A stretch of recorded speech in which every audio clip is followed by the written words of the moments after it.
Brendan Burke and the Bethlehem Steel are at home, but not necessarily their permanent home, as they travel to McCarthy Stadium in Philadelphia, Pennsylvania, just right down the road from Chester, to play host to Gary Smith and Nashville SC on a beautiful Sunday evening in Philadelphia, Pennsylvania. Tyler Terrence along with the ex-German pro Devin Kerr. Nashville unbeaten in their last 4.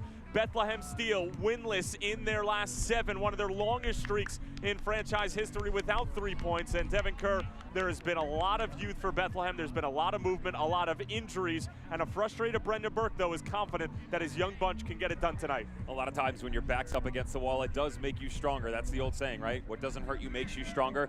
Brendan Burke feels like his squad has an opportunity to start making a bit of momentum in a positive direction, because as bad as it's been, they have gotten results. Remember, this is a team who was able to get a win versus the Charleston Battery recently. That was their last win on April 13th.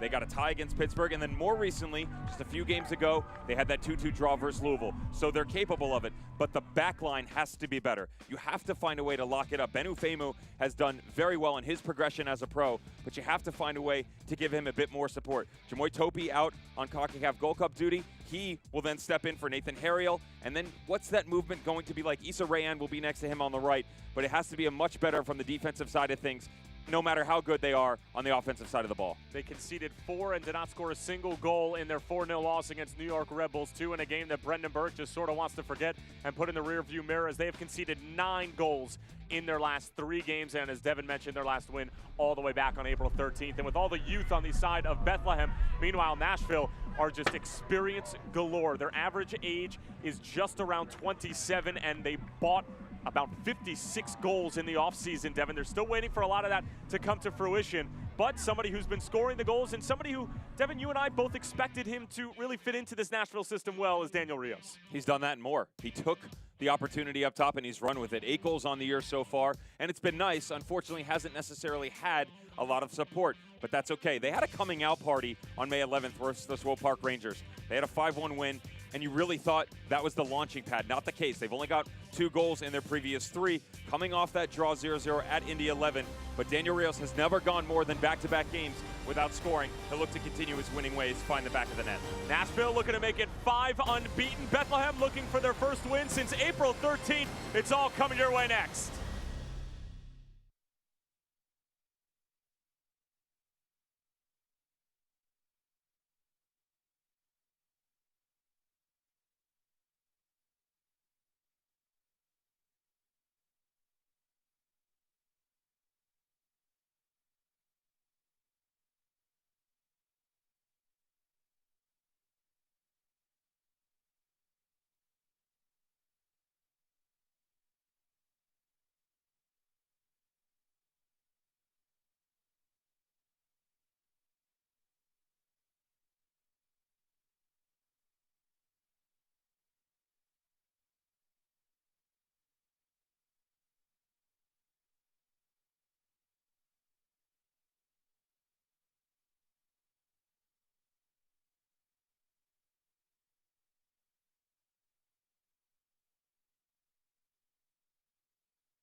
Almost set for kickoff between Nashville and Bethlehem Steel here at McCarthy Stadium on the campus of LaSalle University, home of the Explorers, as Bethlehem playing in an unfamiliar place, but still within the comfortable confines of the greater Philadelphia area. Tyler Terrence along with the ex-German pro Devin Kerr. 2 teams currently sitting inside the cutoff line in the Eastern Conference of the USL Championship.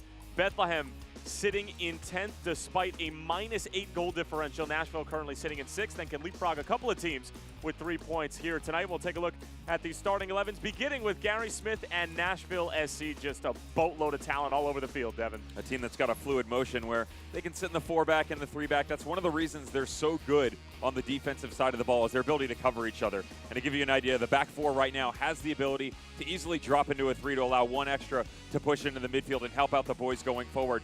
For all the movement that we haven't had on the offensive side of the ball for Nashville, you have to pay credit to where it's due, and that's on the defensive side. 4th best defensive unit in the USL Championship, only 1 goal in their previous 3, and they've only given up multiple goals a game 2 times this year. So even though they're lacking on the offensive side, Ken Tribbett and co have stepped up. Well, the last time that these two teams met for the first time in 2018, it was a 1-0 win for Nashville and actually a red card to Brandon Aubrey in the 5th minute. Nashville held on for a 1-0 lead.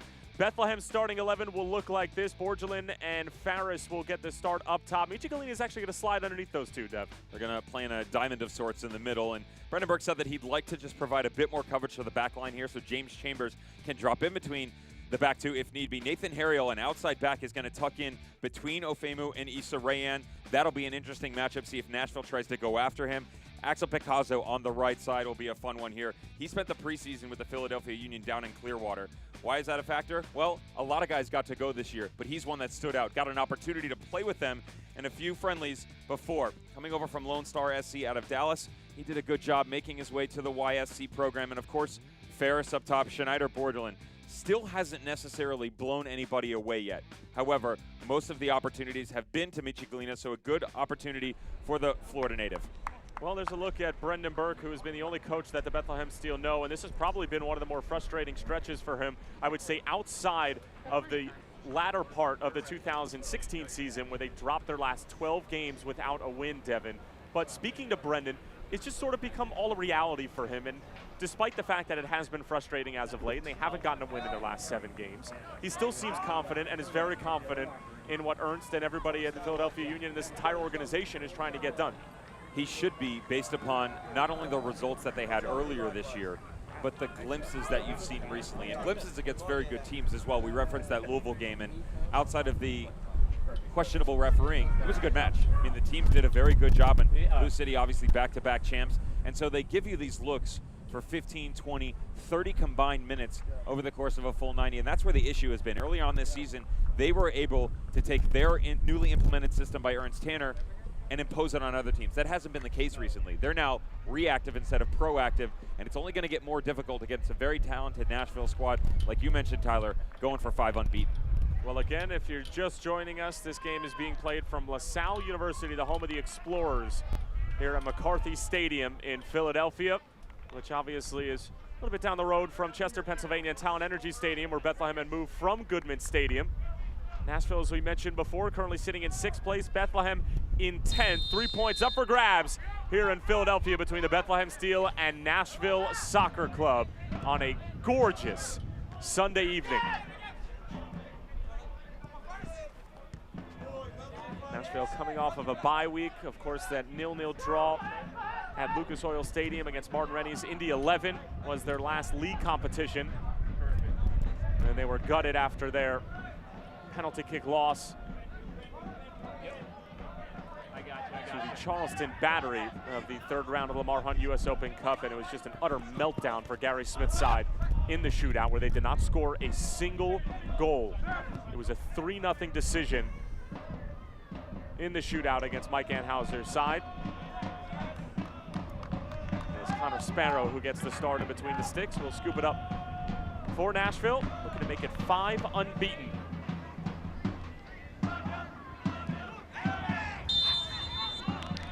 Good play in the middle of the field from Bethlehem. Axel Picasso making his professional debut, just 18 years of age.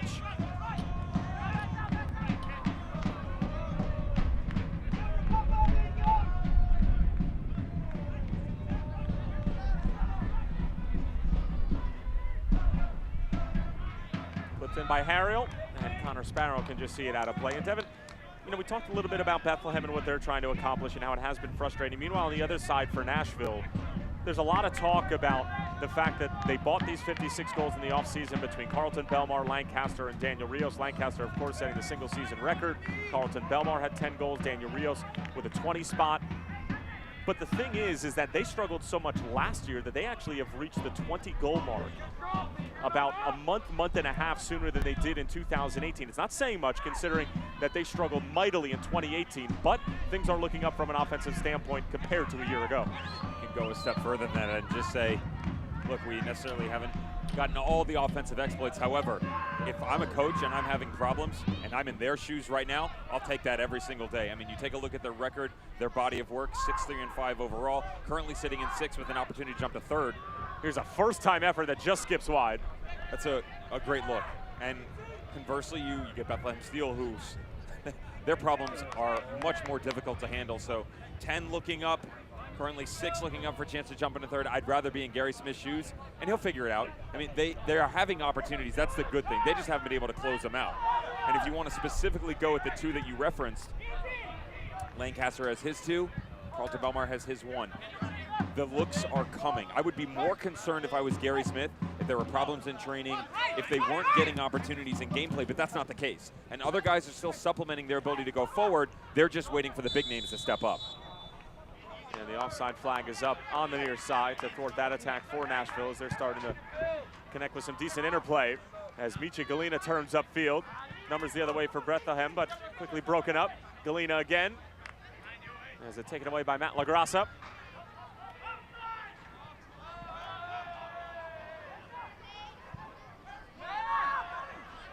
Maloto with a nice little layoff. Here's Kimura. 35-year-old from Kobe, Japan, whips it in, and easy enough for the Brazilian Carlos. But he just literally rolls it away to Matt LaGrassa, and Nashville will be able to go again, and it's a foul right near the touchline. The foul comes courtesy of Axel Picasso. One of the distribution coming out of the back by Carlos. That's a guy who's competing for the #1 shirt under Jim Curtin in the Philadelphia Union. Very uncharacteristic of the Brazilian.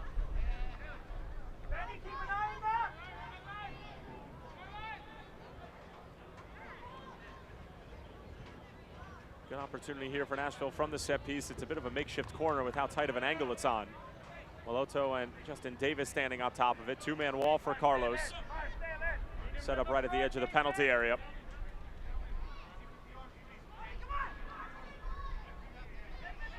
And on a tight and narrow field on an artificial surface, set pieces can be a bit of a delicacy, if you will.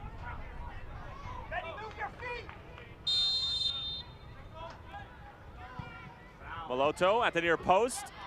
Loose in front, first time effort, still loose. Not claimed by anybody just yet. And finally, Bethlehem are first to it. And here goes Farris on the other end. And Picasso was trying to lay it off for Michi Galina, who was trailing, but a good look from Bethlehem on the break.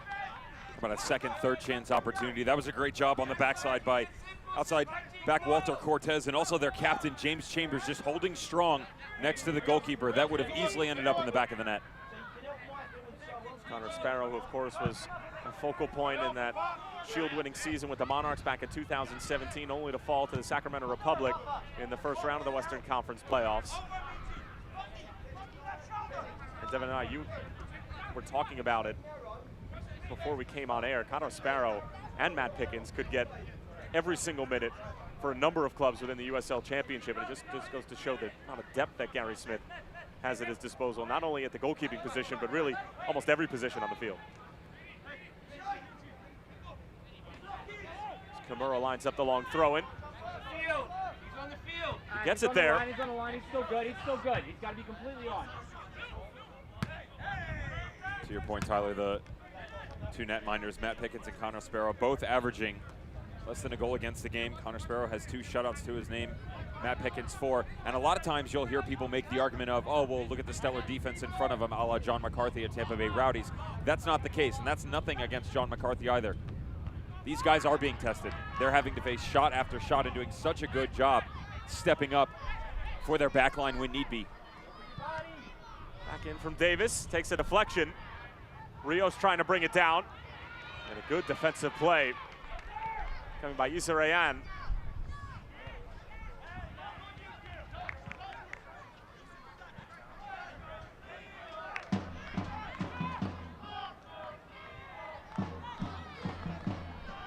And the forwards trying to do their part away from the typical home of Talent Energy.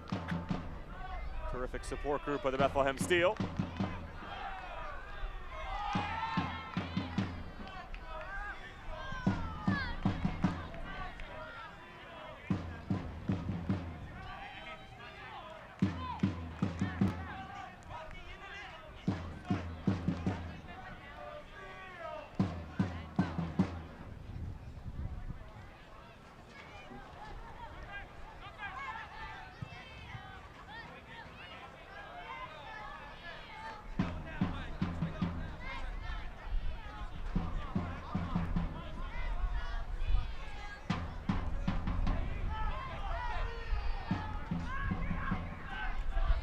Step from Walter Cortez, the Costa Rican. And nobody there for Bethlehem.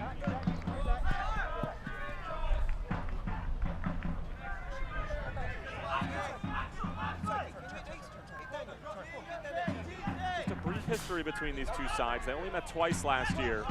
A win for both sides, although coming on the road for either side. Nashville had a 1-0 win, as we mentioned before, on March 31st of 2018, as the first time delivery from Maloto comes in. Good defensive header and a foul called against Nashville.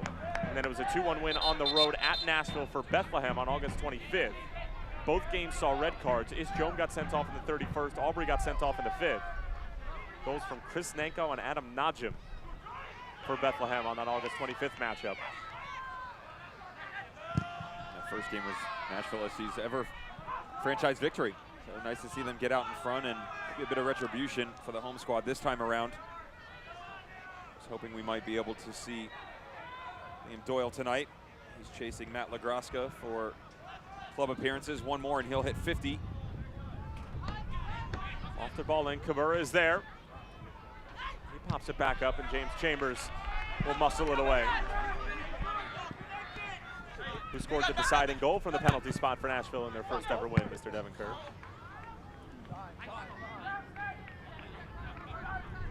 Michael Reed. His first name's Michael. So many names in my head right now. Michael Cox. Oh, really? Yeah. Oh, that's right.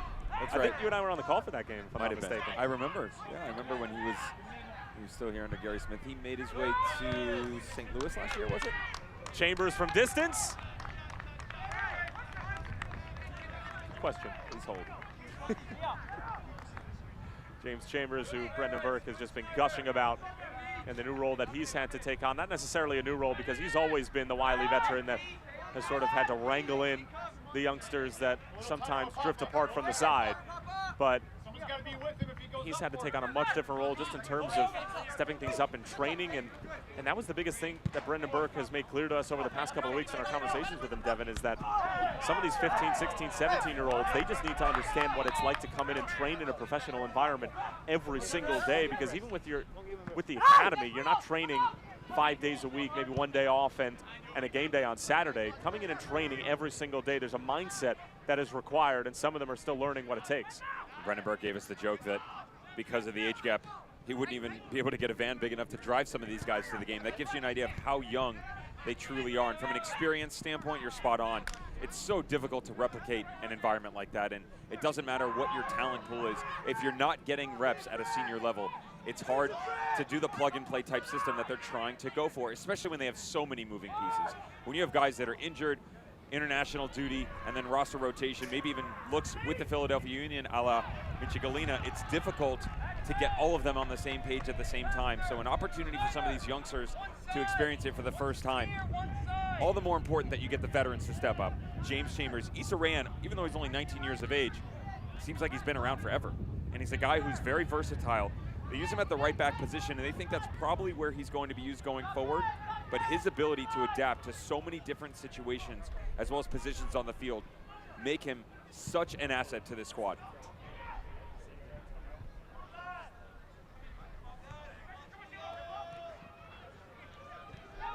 And to Devin's point, Brendan Burke was concerned with the fact that a lot of his guys weren't going to be able to drive themselves over to the game,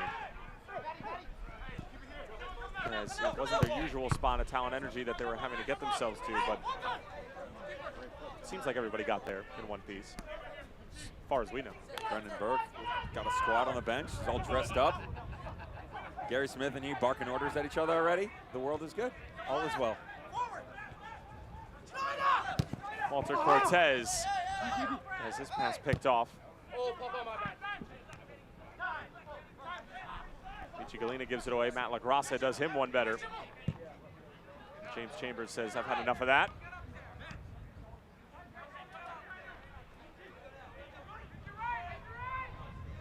Despite the narrow dimensions here at McCarthy on the campus of LaSalle, you're seeing both teams at least try to put the ball down and play.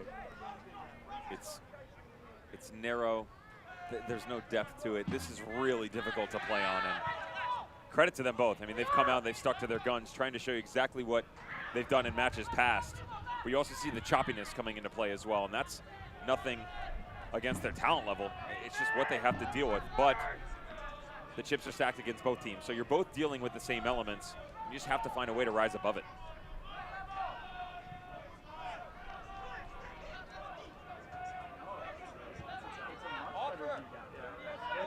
Anthony Fontana. He's also one of the resident veterans at 19 years of age. Newark, Delaware native. Daniel Rios looking for an option. James Chambers making sure not to give the man who scored 20 goals in 2018 for North Carolina FC an inch of breathing room. How crazy is that statistic, by the way? Has never gone more than 2 games consecutively without scoring a goal. It shows you how regular his performances are up in that number 9 position. Kimura, another long throw in. Rios helping it along. Did well to win the header.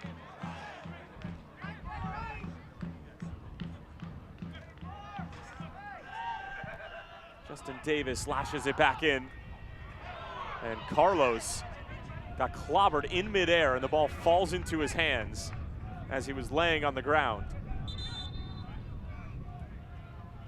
Benofemu a little shaken up, and looks like Carlos caught the brunt of it.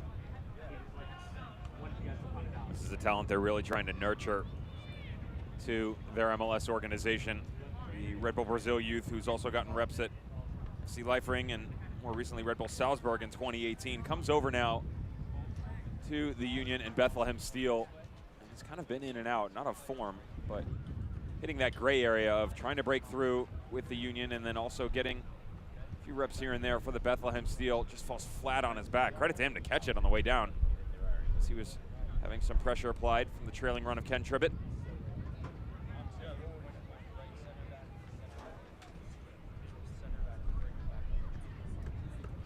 might look clean, but you know what? It tells us what they need to get.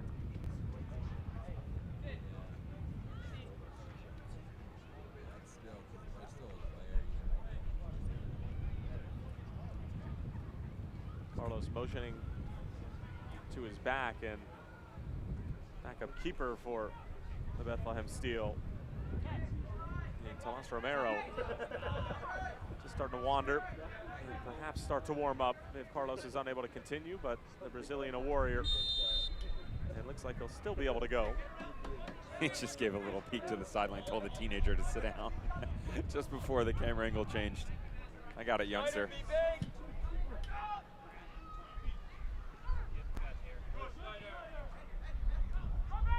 A little bit of miscommunication between Sparrow and the back line, but he finally is able to clean it up. 15 minutes gone here at McCarthy Stadium on the campus of LaSalle University. No score between Bethlehem and Nashville.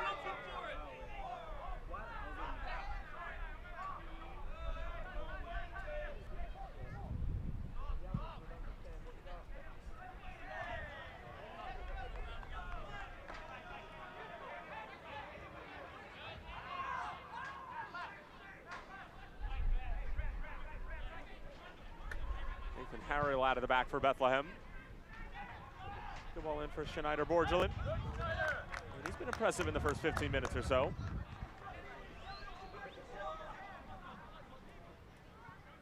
Borgelin again. Michael Reed pushed off the ball, but still able to maintain possession for Nashville.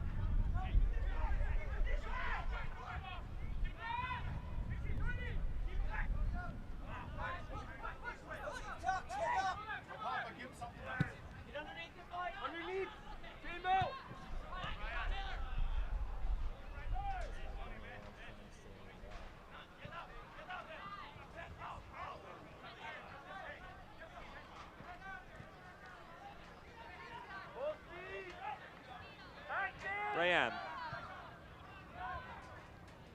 Harriel almost got caught with it. Gives it away.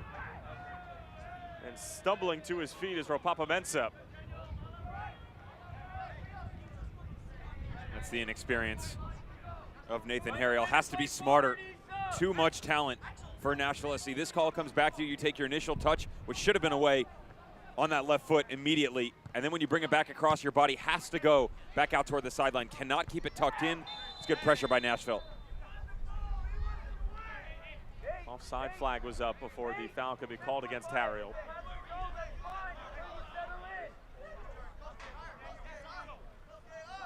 And we've seen Harriel slide in at that outside back position, but Devin, as we've already talked about, I mean, sliding into that center back position is just Whole nother world. It is. And not in the Aladdin type of way. Yeah. Well, it's interesting. It's easier. I'm not saying that they have the talent pool, but it's easier for an inside center back to go outside than it is for a marking back to come in the interior. It's a whole nother game, and the direction that you have to apply for a squad, because as a center back, outside of the goalkeeper, you see everything the best. I mean, you have a perfect view of the field. You can really control the tempo and also help your guys. I mean, I played with a center back growing up that was so specific, and he would say, Devin, I need you to move 3 steps to your left. Devin, I need you a step and a half to your right. All of this as my back is to him. So he's the captain. Not only did he wear the armband, he's the general telling us exactly which direction we needed to go. And when you have a young teenager who's used to being in a one-on-one situation, now going alongside Ofemu, who's 19 years of age as well. I mean, he just made his debut last year. That is very, very difficult to get success out of that combination.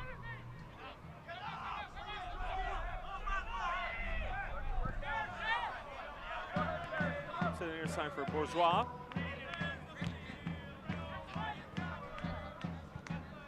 And Tribbett out of the back, who Bethlehem are all too familiar with. And it's out of play. Brendan Burke very happy with the defensive posture of his group.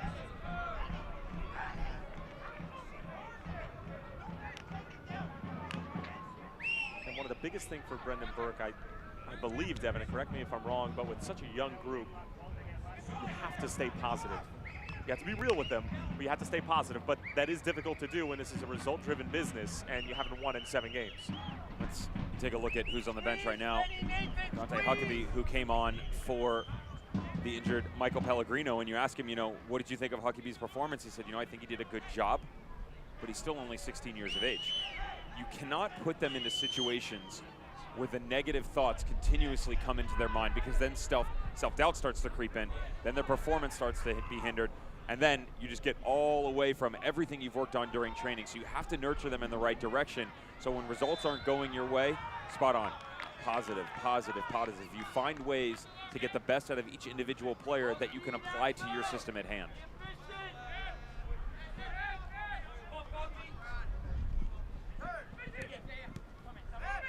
Zach Zandy also available on the bench for Bethlehem, who hasn't gotten time in quite some time due to injury. And Vandenberg told us we should expect around half an hour from Zandy as he's going to start to get some match fitness under his belt.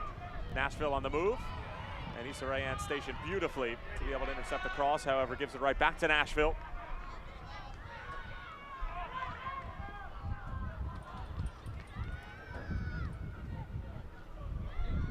And it was right around the time that Zach Zandy went down, Devin, that the wheels started to come off a little bit for Bethlehem, because he's one of those guys that connects the dots from the midfield to the attacking front in Faris and Michigalina. Remember, he was so versatile on the right and the left. And with this new system, it's a 4-4-2, and it's a bit different tonight, the way that they're setting up. But in their 4-4-2, when they basically sit in this block and allow kind of everybody to explore a bit differently in the final third, Brendan Burke says it best, that when we get it right, sky's the limit. When they get it wrong, use your terminology, the wheels fall off. And that's what you've seen. So Zandy stepped out, didn't have that consistency on the outside right, which they primarily lined him up on. But even when you brought him over, you either had Youth on the right when Zandy was on the left, or you had Zandy on the right who was consistent, and people were being tucked in and out of that left side position. So with him gone, you basically have that variable on both sides of the field. One throw and one by Bethlehem. Farris putting a body on Bourgeois.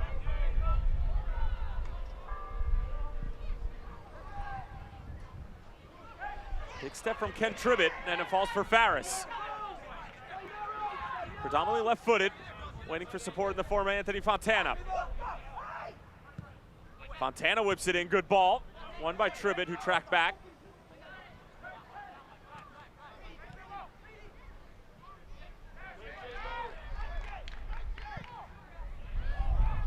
Another ball sent in. Was there a clip from behind? There was. Was it in the penalty area? It was right outside. Oh, come on.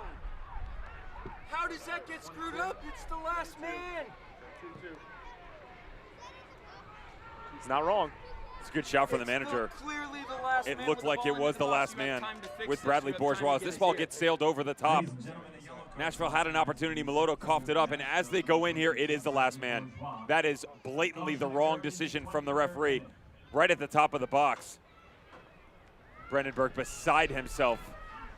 Still an opportunity, though, and this is one of those positive things you talked about. It looks like a negative scenario, and yes, the referee has made a mistake. However, boost your guys up. Give them some confidence right now because you have a great goal-scoring opportunity. And there's not many better than James Chambers to have on a set piece from this sort of distance. Eerily similar to the free kick that he scored against the Pittsburgh Riverhounds in the Eastern Conference quarterfinals a year ago. Kissed it off the post to send that game into a penalty kick shootout. And the rest was history as Bethlehem would go on to fall to Louisville for a second straight year, just a round further in the postseason. However, it almost might be just a bit too close. Very difficult to get it up and over the wall and back down in time. But the Irishman more than capable. Chambers, it's a great effort! And he sneaks it in the bottom corner. Captain Chambo.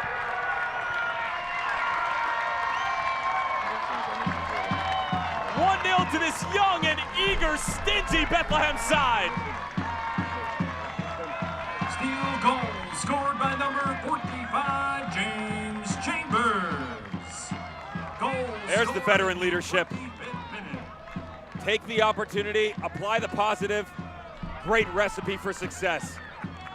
What a well-struck ball. Just a little bend on that near post run. Connor Sparrow shielded from his own wall, rightfully so. Dives the correct direction, but there's too much pace behind the ball. The Irishman makes him pay.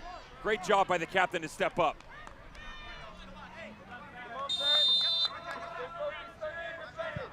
The resident grandpa, as he sometimes is joked around as, leading from the front for Bethlehem.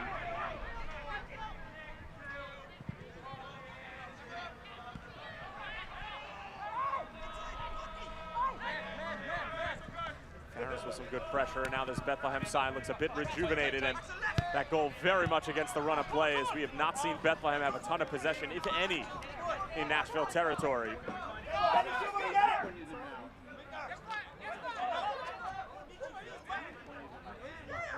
First goal of the season for James Chambers.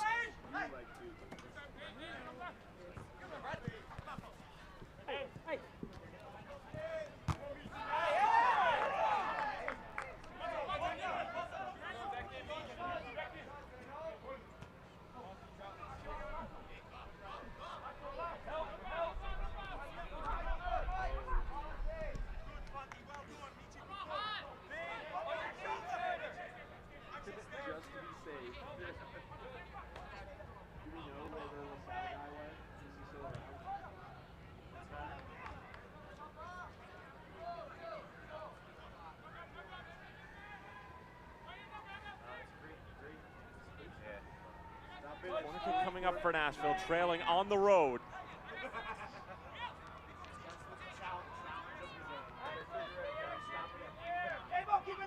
South African Meloto on the corner, outswinger, it's a good ball in, and Nashville equalize in a matter of moments. And it's Ken Tribbett, the former Bethlehem man, devastating his former club.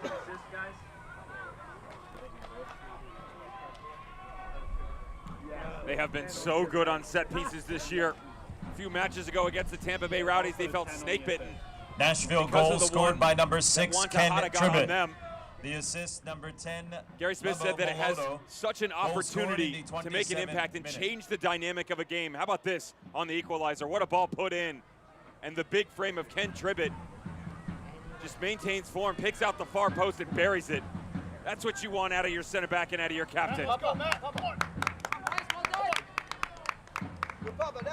Ken Tribbett, who is all too familiar with the campus of LaSalle University, attending Drexel in nearby Philadelphia. Has never scored a goal here at McCarthy, but did register an assist against LaSalle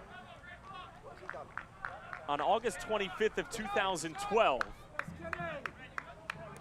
You went deep for that one, huh? Well, I saw the Big Five, the Philadelphia, and I just decided to do a little bit of digging. Interesting, by the way, because we've talked about Daniel Rios, Cameron Lancaster, Carlton Belmar, rightfully so. But earlier on this year, prior to the start of the 2019 campaign, we saw that Nashville went and got Ken Tribbett. You and I, we looked at each other, our eyes lit up. We were high on him last year for Penn FC and what he was able to do. And his ability to make such an impact at a multitude of levels for this squad cannot be understated. The value is sky high. And we talked about the back line for Bethlehem Steel and how it's so weird for someone to step in there and be that controlling figure. That's exactly what Ken Tribbett is. And then for it to translate on the offensive side of the ball, sometimes that's exactly what you need in a spark in a game to get you going forward. Well, the two goals separated by a matter of about 3 minutes, but in real game time, it was probably about 60 seconds or so.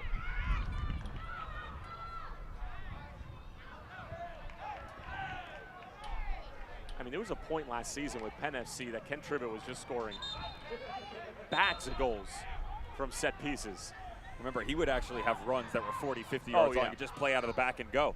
And he did a good job working out of it. He had Aaron Dennis on the outside that he played with. Lucky M. Casano was in that squad as well. Fontana did well to find Walter Cortez. Numbers the other way for Bethlehem. Cortez keeps it low. It's a good idea.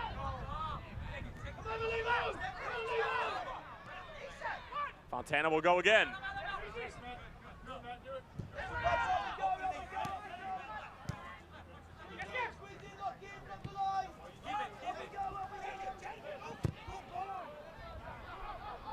Big switch from Ofemu.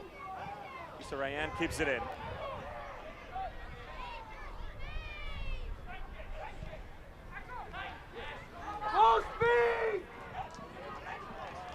Nashville trying to go a bit too quickly to find Daniel Rios. And this game's starting to open up a bit as we're knocking on the door of a half hour. Galena. Picasso.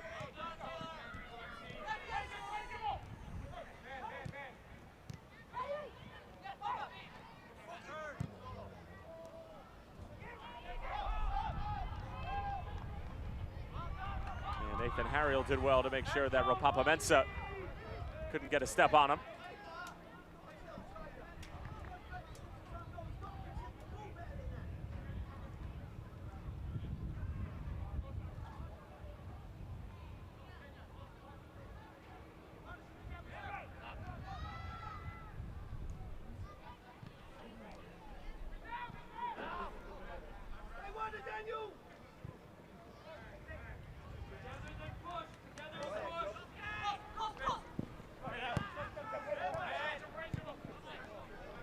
LaGrassa finding Michael Reed, and Nashville really starting to stretch this Bethlehem side. It's a good look as well with that ever-changing back line where they've gone into three and they allowed Justin Davis to push higher on that far sideline. Kosuke Kimura occupying that right back position in the back three. Just add numbers into the mix. Maloto.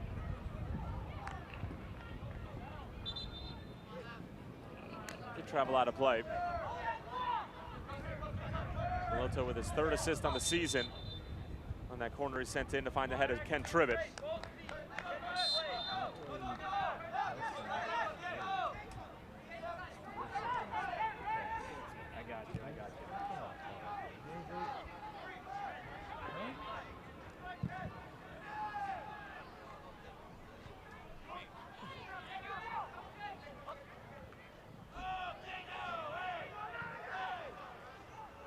concerning at all for Gary Smith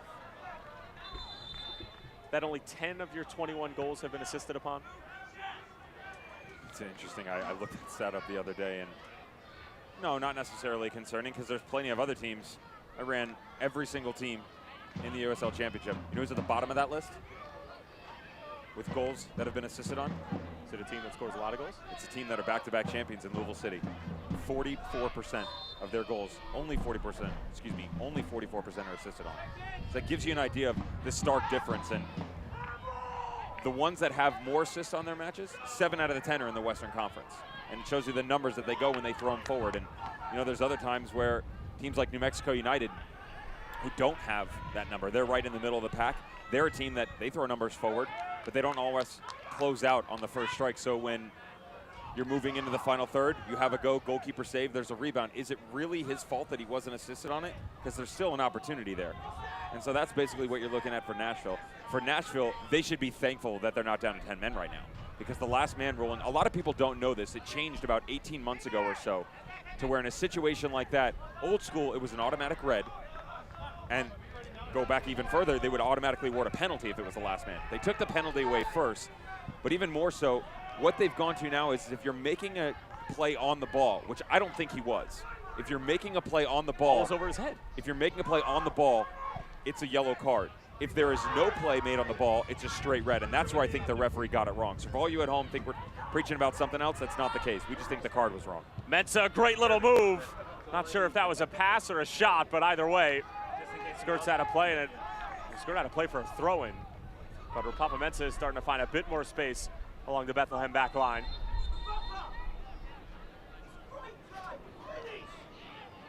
It's a good Chalmers' manager. He said it's a great drive, but hit it. He wants him to put this on frame and have a go. Why not? Because he did hit that gray area where he put it on the deck. Was he trying to pick out someone on the far post or trying to place it? Regardless, you've done all the work. Look for some closure there. There's Taylor Washington on the far touchline, and that delivery is skewed.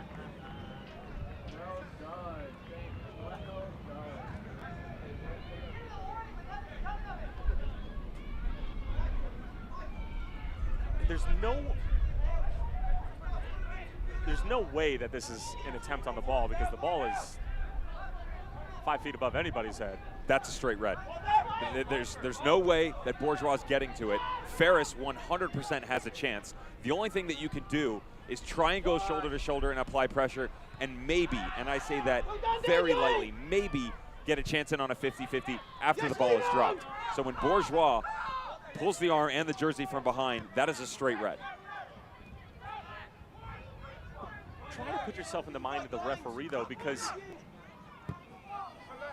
if it's to the letter of the law like you're saying, which it seems like it is, it almost seems like a no-brainer, but it's early in the game, nobody's scored yet. Are you really, if you're the referee, do you really want to impact the game in that way? Now I'm just trying to put the human aspect of this into perspective, because it does drastically change this game, and these teams have a history of there being red cards. There hasn't been a meeting between them yet, besides this one, where there hasn't been a red, and that should have been. Maloto. Good look here from Nashville. Kimura made a mess of it. Why not go have a conversation with your assistant referee on the far line? And because the linesmen have done a good job. They've handled that back line well on both sides of the field, where they're tracking quite nicely. So you've got a good look of if it's last man or not. It 100% was, especially when the play progresses. I mean, it was to begin with, but when Bourgeois is chasing, you can see there was no one else around him, and he is multiple steps ahead of the other defenders. So you go over there, you speak to the linesman, and that's when you start to go through your progressions. Okay, what if we do this? What if we do this? What if we do this? If you go by the laws of the game, which based upon recent history in USL Championship, it happened last night to Joe Amico in the Las Vegas Lights game. He was thrown out because of a subtle touch of his head to Irvin Parra. You and I saw it in the game with Bethlehem Steel against Lou City a few weeks ago, where again, they were just head-to-head. They weren't even pushing each other, and they threw them both out. So as strict as it's been, it's interesting to see it go the complete opposite direction. Thomas Snyder actually just got a bit more involved than he had hoped tonight. And Bethlehem will maintain possession. And the fact that he showed him a yellow card seems a bit negligent, because if you're going to call the foul and you're going to show a card, the only color that it can be is red. because he is the last defender. So that's where the gray area comes in here on the rule change. If it is a play on the ball, he can show him yellow. That's where the rule change comes in. Now, you and I are interpreting it the way that everybody else is seeing it most likely. Unless you're a Nashville fan. Yeah, that there is no play on the ball. If the referee thinks that he's making a play on the ball, in his mind, he has one of two, and he can pull the yellow. Regardless, Bethlehem Steel, though they may have been done wrong, that the red card's not brandished, James Chambers still steps up and buries it. Issa Rayan. Axel Picasso. Heavy touch from the youngster. Femu did well. And it finds the feet of Daniel Rios. Kimura getting forward. Maloto finding Rios now.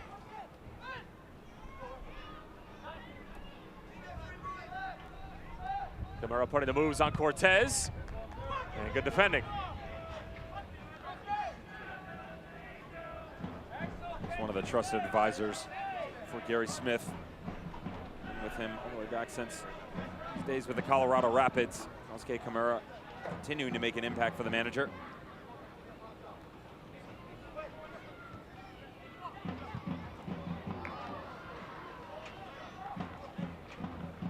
Well, I'm glad that you brought that up, Devin. Go back to the days of Gary Smith and the Colorado Rapids. Some more goodies for me. I got some nuggets for you. Tell me. So, of course, they win the MLS Cup in 2008. Gary Smith becomes the first English coach to ever do so. They beat FC Dallas in the MLS Cup. You want to hear the USL Championship flavor that was in that MLS Cup? Kimura, Pickens, Eric Avila of Birmingham was on FC Dallas. Atiba Harris from Oklahoma City Energy FC was on FC Dallas. And Jackson from Fresno was also on FC Dallas.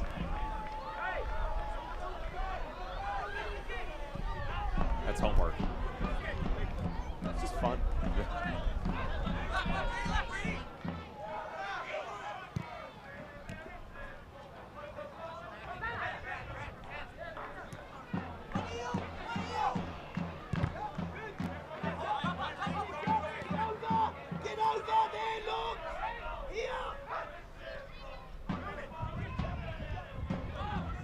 Patient from Bethlehem.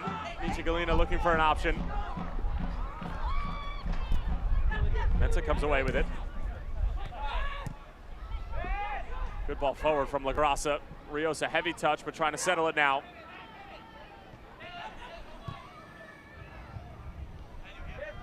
Good ball to the far side. Taylor Washington, Justin Davis in support. Rios trying to touch it along. Harrio clears it away. Farah showing great strength and speed going the other way, and that most certainly should be a yellow card, and it will be. Matt LaGrassa shown mustard in the 41st. That's straight from behind. There's only 1 in 10. That's straight from behind. Brendan Burke trying to have a go at the fourth official on the near touchline. You'll get a better look. Well done by Ferris. We're telling us he has so much athletic ability. He doesn't catch him very hard, but it is still from behind going in transition. Well done by the referee. Recognized it. Just a little clip on the knee. Enough to impede the attacker going forward. I want to track back to the spell of possession. It's quite lovely from Nashville SC, and there was a good shout from Gary Smith on the sideline because as compressed as this field is, there's still space to be had. Daniel Rios was sitting right around the center circle, and he asked him to tuck back in, did a good job. As he came over, took away the outlet pass, while Bethlehem Steel had possession to James Chambers, and they were able to start to go the other direction. They went side to side, weren't able to get anything out of it, but a good job by the manager recognizing where things needed to be closed down. When Farris gets going, I would argue that he's probably one of the most difficult to stop in the USL Championship. If you ask the manager about him, he'll say that the only place that he's lacking, and obviously this is an important spot, is right around the 18. Says that his IQ needs to be a bit higher, needs to understand his surroundings a bit more, and make better decisions. But when you give him an opportunity to run, game is over. Every single time, my money will be on him because the technique is there, the pace is there, and he's got great vision. It's just tidying those things up in and around the 18. Bodies hitting the deck all over the place here at McCarthy. Looks like Anthony Fontana was in the mix of it, at least on the second challenge. Thomas Snyder brings it back, and it will be a yellow card for Walter Cortez, as he's given a little mustard. And the first yellow card issued to Bethlehem on the night. Still were exposed here as Nashville was once again showing their ability to knock it around. As the ball sprays back, Cortez studs up. That's where he gets himself in trouble. Kosuke Kamara very lucky if he comes out of this unscathed. You'll see the boot come in the entire way. Dangerous challenge from the Costa Rican.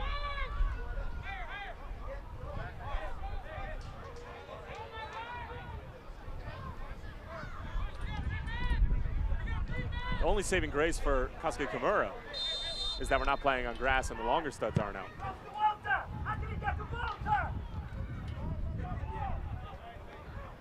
You go tell him that. I'm just saying. It could have been worse. Those 1.5 inch marks Yeah, could have been 2. yeah. He's a seasoned professional. Try and work through it. Done well on this near touchline. Would like to see a bit more of a relationship develop between he and Mensah. Mensah's been better in the second portion of this first half, though they need that balance. Washington very active on the left side. Ariel with a good win. Michi Galina trying to go the other way. Good skill. Axel Picasso trying to get there. The challenge is going to be brought back. It was a foul. Is it going to be a card? Thomas Snyder says no.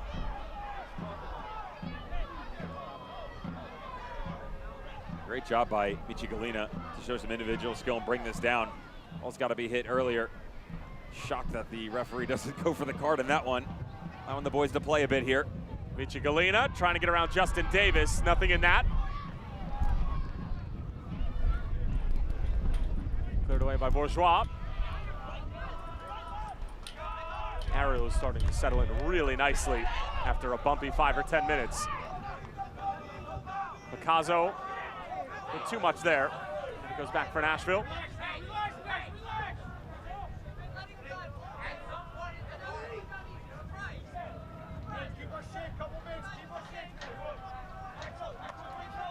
Headed to halftime, 1-1 with Nashville, and all the talent and experience that they have. Mission accomplished for Brendan Burke after the first 45 minutes now. They'll be happy with it. Gary Smith's squad has been the better squad, but they're in and out of it right now, and they need to find a way to just maintain a bit more consistency in the second half. You have to understand that the way that the run of play has gone is probably not going to change due to the field conditions with regard to size.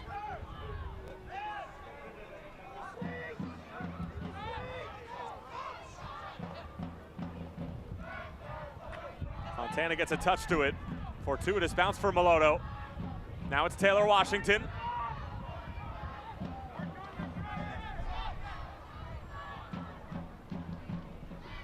Early delivery, won by Ofemu. Seconds will fall, Reed's opportunity, takes a deflection as well. And Carlos will see it out of play. And a corner kick coming up for the visitors, as we'll have 2 minutes of stoppage time. The captain certainly had a good look at it. Minimum of 2 minutes of stoppage time in our first half.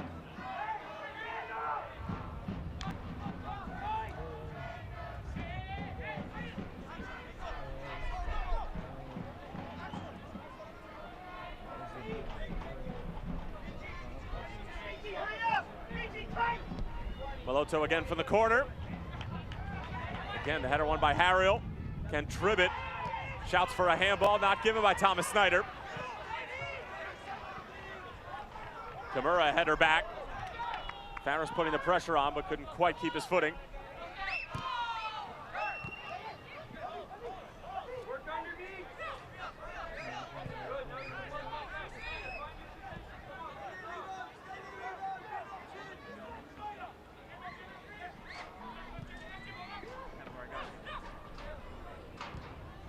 Rios on the turn, Maloto, here comes Kamura around the bend. And Anthony Fontana did well.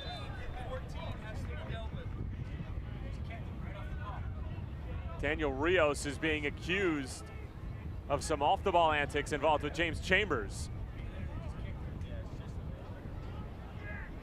And now this is an opportunity where Thomas Snyder, like you said, Devin, can go talk to his assistant referee. Brendan Burke, you can hear our crowd mics are picking up, are claiming that Daniel Rios just straight up kicked Chambers away from the play. And it's clear that Thomas Snyder didn't see it, and perhaps one of his crewmates did.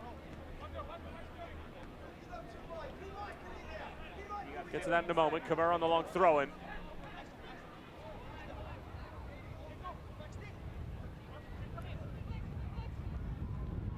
Helped along, easy enough for Carlos.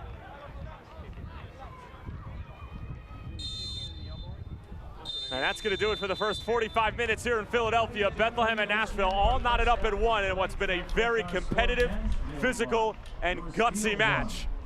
James Chambers got things started from a set piece, his first goal of the season after what was a controversial yellow card that probably should have been a red card for Bradley Bourgeois as he took down Farris as the last man, and then it was equalized quickly in less than 3 minutes by Nashville in the form of Ken Tribbett, who used to play for the Bethlehem Steel, off a set-piece corner, off the feed from Lebo Maloto. Devin Kerr, your thoughts on the first half? We talked about the field dimensions and what they would or would not bring to the game, and obviously it's causing some frustration for both squads as they like to put it on the deck and play. When you come out in the second half, you'll probably see more of the same, unfortunately. However, both managers will tell them the window of opportunity is going to close much quicker than on a regular field. You have to be more efficient. You will not get a lot of chances in the second half, so you have to find closure and take advantage of the chances when they present themselves. Well, James Chambers, Brendan Burke, Issa Rayan, and the rest of Bethlehem Steel will have some talking to do at halftime, but at the moment, they're level with one of the most talented sides in the USL Championships Eastern Conference. We're headed to the halftime break, 1-1 here on the campus of LaSalle University.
Time here between Nashville and Bethlehem Steel, and boy do we have a good one at McCarthy in Philadelphia. We'll take a look at some highlights from around the USL Championship, Mr. Devin Kerr, and let's start with Hartford Athletic and St. Louis FC. Hartford have been stringing together some decent results, still looking for their first ever home win in league play at the Rent before they moved to Dillon Stadium, and they were able to get the job done. Harry Swartz equalizes after a terrific Matt Boehner goal. Definitely one of the biggest surprises on the day in the USL Championship. Great early movement from Boehner from St. Louis, and then the equalizer from Harry Swartz, but they weren't done yet. Questionable? I think not. Watch Sebastian Delgard. The outside mids for Hartford Athletic kept them in this game. They enabled them to continue to push in the final third. Guess who? Their captain. Rasmussen steps in, comes on as a substitute in the second half, gets the goal, gets the glory. They get 3 points. First home victory of the season. Well, it was a first for Hartford Athletic. How about a first for the Tampa Bay Rowdies, and not on the positive side? They suffered their first loss in league play, their second loss in all competitions, and it was North Carolina FC. Dre Fortune with a brace and a great result on the road for Dave Sarakin's group. Shocked that this happened at home. We knew eventually that the Rowdies were going to lose. It happens to the best of every squad that goes on these runs. But to do it at Al Lang, very confusing. How about Dre Fortune? Almost a forgotten soldier for sure, because he comes in sitting behind Austin Duluth in the season. Duluth struggling with injury. Dre Fortune gets the opportunity. He's made the most of it. 2 goals on the night, but more importantly, he really held down the midfield. Stephen Miller got one in the 77th minute, and CFC 3-1 victors. Let's head over to Pittsburgh and Highmark Stadium as the Hounds and Ottawa Fury would do battle in a good one. 4 goals split right down the middle, and it was all Hounds in the opening moments, Devin. It was interesting because the way that the game started off, opening 20-25 minutes, Ottawa had them on the ropes, but then a light went off. They did a great job just before halftime, grabbing some momentum that spilled over into the second. They get the 2-0 lead. Then some controversy. A bit of a phantom PK for one of our favorite referees, we'll remain nameless. On the far side here, as this goes to ground, looks like he catches him right. Watch again, folks. No harm, no foul. Referee still points to the spot. Wallfall steps up, 66th minute. Bottom corner, thank you very much. They get it to 2-1. It continued a bit further, only 3 minutes later. Aiden Daniels came on, and you know, he's one who's starting to get more repetitions under Nikola Popovic, trying to make a name for himself in a squad that has been very tight-knit. He unleashes for distance. What is going here? Austin Pack, what did you do? Drops it, and then just nonchalantly, go, get it, pick it up. Son, have a dive, have a go, have a walk to the dressing room. You just notched it up. It's 2-2. Right at the end of the game, Pittsburgh gets gifted a penalty. Another one that is a bit questionable, but regardless, they give it to him. Right in the top of the box. Robbie Mertz had a great game. Really like what he was able to do. And again, it's the cutback by Mertz who plays it in. Is it a pen? For me, it's not. There's just not enough on it whatsoever. Look at Francois in the background. That's his old teammate. Cristiano Francois has seen that many a time before. He said, hey, we're going this way. Great job by Callum Irving paying attention. Even better save. Ends at 2-2. All sorts of drama along the Monongahela, and 2 great coaches in Bob Lilly and Nikola Popovic shake hands and will both have to settle for a point apiece, and that'll bring us to the Eastern Conference standings. And Devin, I mean, you talk about Bethlehem and all that's gone on with them. They're still sitting in a playoff spot. Obviously, you have Nashville that are looking to gain some ground on the likes of Indy 11, Louisville City FC. What do you like up here? We have to take a look at the 2 squads that are playing right now. For Bethlehem Steel, they're in this position because of their great start, and they have to maintain pace, because if they lose today, 6 points back. That's not a look that they want. Nashville, on the other hand, have an opportunity to jump some pretty quality squads that got results this weekend. They can go into sole third, sitting right behind Red Bull and Tampa Bay Rowdies, who just came off their first loss. So good opportunity for these squads. However, can they get it done? It hasn't been the greatest so far, hasn't been the worst, hasn't been the best. We'll figure out. Well, Tampa Bay Rowdies still sit atop the Eastern Conference despite their first loss of this season. We'll hope that you stick around for the conclusion of this match between Nashville and Bethlehem. Brown to find Lacroix. Now it's Musso. What a hit! Ryan Brown. Oh, that is electric from Phoenix on the break. Shot. Push wide.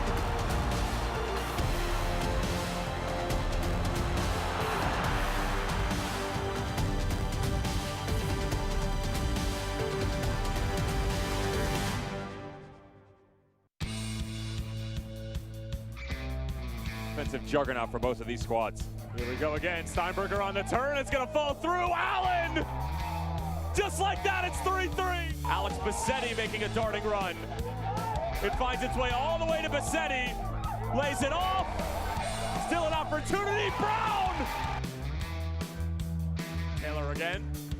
The menacing attack. Taylor lets it go. And there's the opener for North Carolina FC. Frankie comes inside on Watson. Acres of space here for the left wing back. Forbes now pinching in space to shoot. He drives it and beats far. Toast versus Van Oekel. Will this seal a spot? The 4th round. Number 4 delivers. 90th minute, Louisville leads at home again.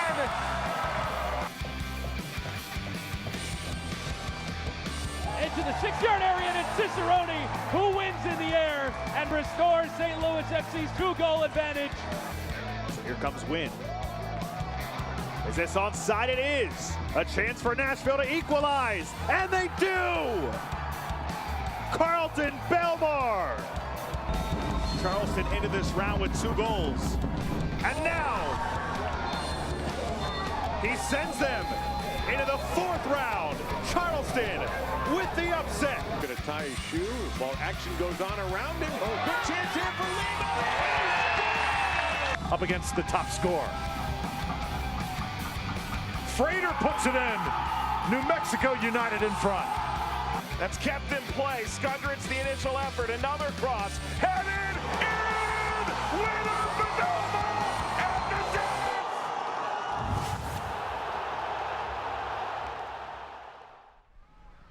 Time here between Nashville and Bethlehem on the campus of LaSalle here at McCarthy Field. And we'll take a look at the Wednesday night soccer schedule, which of course features Mr. Devin Kerr and the voice of the USL in Mike Watson. Devin, we have a number of just mouth-watering, juicy fixtures on the horizon, including the most next one in terms of Reno and Phoenix. Should be a terrific matchup whenever those teams get together. It is most certainly scintillating, and I ask you this question every time. If you can only do one, you get the pleasure of doing all four. Which one would you take? I'm going to stay right there with you. June 18th, Phoenix Rising and Reno 1868 FC. Reno coming off that abysmal loss last night where they were in full control.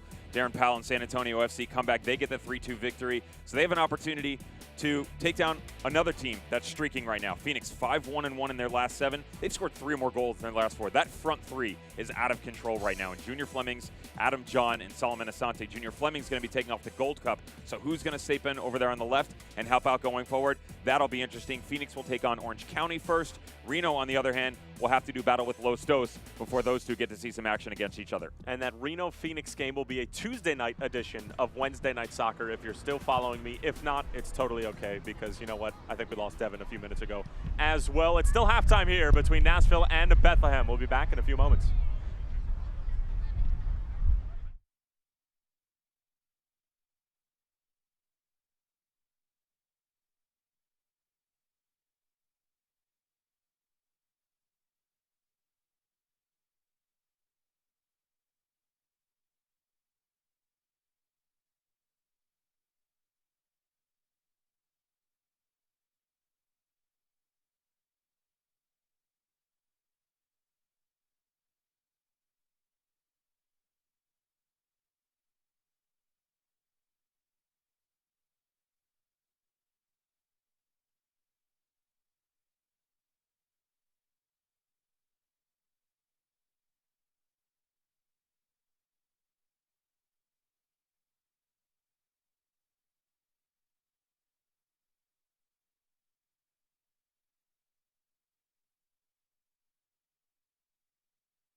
Almost set for the second half here in Philadelphia. Bethlehem and Nashville all knotted up at 1 apiece. We hope you've enjoyed your beverage or your snack as we'll take a look at how the first half went down here at LaSalle University, Mr. Devin Kerr. Malota was interesting in the 10 spot because he was floating in and out of this game, but when he was on, he looked good. And this was early moments when he had that volley off right to the top of the box. Good overlapping run. Well done by Taylor Washington to recognize all the space at the top of the 18 to allow him to get this shot off. And this is where the questionable call comes in. James Chambers has the streaking run of Ferrison back behind the line, and he gets taken down by Bradley Bourgeois. Now, this is 100% the last defender. It is a denial of a goal-scoring opportunity. There is daylight from when he is brought down. It should have been a straight red. Read a rule book. If it wasn't, then he would have gotten a yellow. It definitely was. The referee gets it wrong. However, James Chambers gets it right, makes it 1-0. It wouldn't take time for the visitors to respond. Ken Tribbett, 27th minute. This is what you want from your big guy on the back line. You get an opportunity from a set piece. Nashville steps up. They equalize. We're 1-1 after 45. Well, I think that the halftime discussions are a bit different between the two coaches. However, this has been a physical, competitive match from the get-go. I think it took Bethlehem a little bit longer to get going as opposed to Nashville, but at the end of the first half, it was both sides threatening on either end as Thomas Snyder gets us underway in the second half here from McCarthy Stadium on the campus of LaSalle University. Again, just a wonderful, wonderful, wonderful spring evening here in the Philadelphia area. Tyler Terrence along with the ex-German pro Devin Kerr, number 6 and number 10 in the Eastern Conference of the USL Championship, as that is a foul against Bethlehem. Schneider Borgelin saying a little how do you do to Taylor Washington.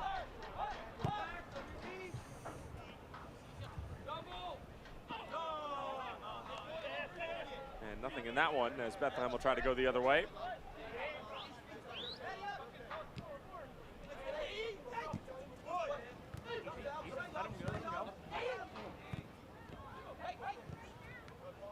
Loto, good ball in.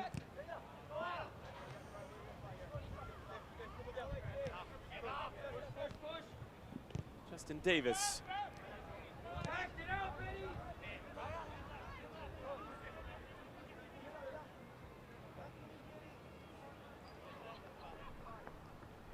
No substitutes for either side at the half as Kimura told to back it up just a bit.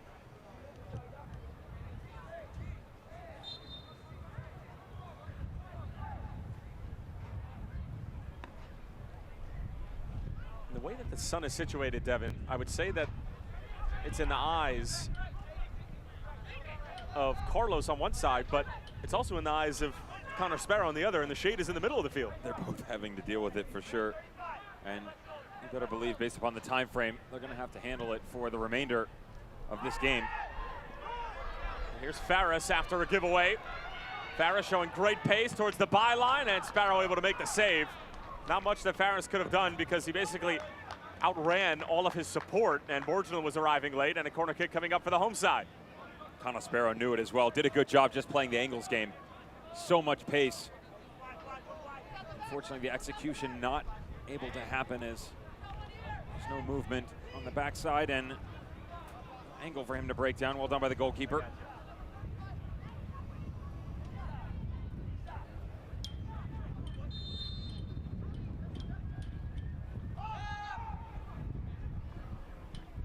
Cortez drives it in and over everyone's head, and a goal kick coming for Sparrow. Wasn't necessarily tested in the first half, with the exception of the James Chambers goal that I don't think any keeper in the USL Championship would have been able to get to. It's hard in those situations as well. When the ball is that close to the vicinity of the top of the box, and you've got 5-6 in a wall, which is the correct move by the goalkeeper. You've shielded your vision from almost everything that's coming over. So you're almost at a guessing point at that point in time. Sparrow did go in the right direction. I mean, he read it right.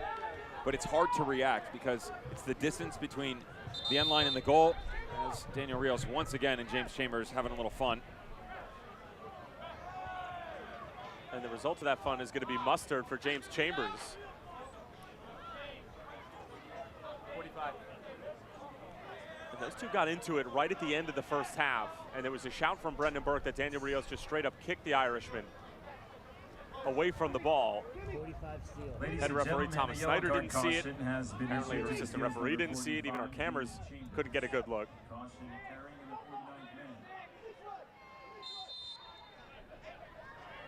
It's a yellow. That's questionable.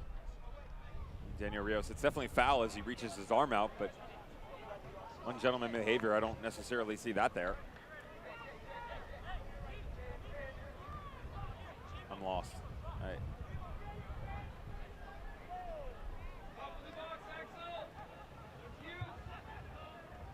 And to be fair, I mean, This will be good. this kind of refereeing, it's been going on all weekend, but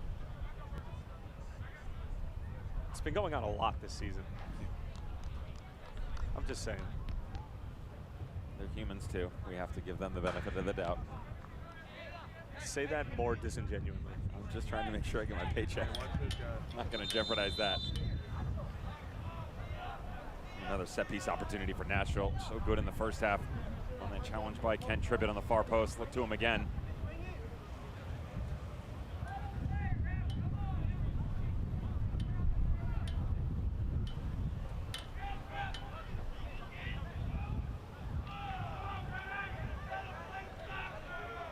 Wind starting to howl through McCarthy Stadium.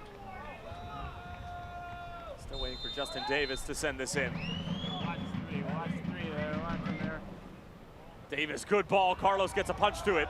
Didn't go very far. Washington trying to get to the byline. Did well to get it away. Free header, loose in the box. Rayan gets it away, and now it's Axel Picasso, the 18-year-old, making his professional debut, leading the charge for Bethlehem. Closed down quickly by Davis. Picasso stays on his feet. Michi Galina still with it. And Galina tracked down quickly. Now here's a first-time effort, and it was always going wide. And Devin, you were a little upset with the lack of purpose there for Michi Galina. There is loads of space on this near channel for him to put it out in. He had the overlapping run from Issa Rayan. It's delayed a bit, but it's exactly what you want. And unfortunately, he just doesn't get it right. 2-3 touches. Credit to the defensive unit tracking back and closing him down. They get a last-ditch effort off Bethlehem Steel. We said the opportunities were only going to be few and far between here in the second. Got to close things out if you want to go win and get 3 points.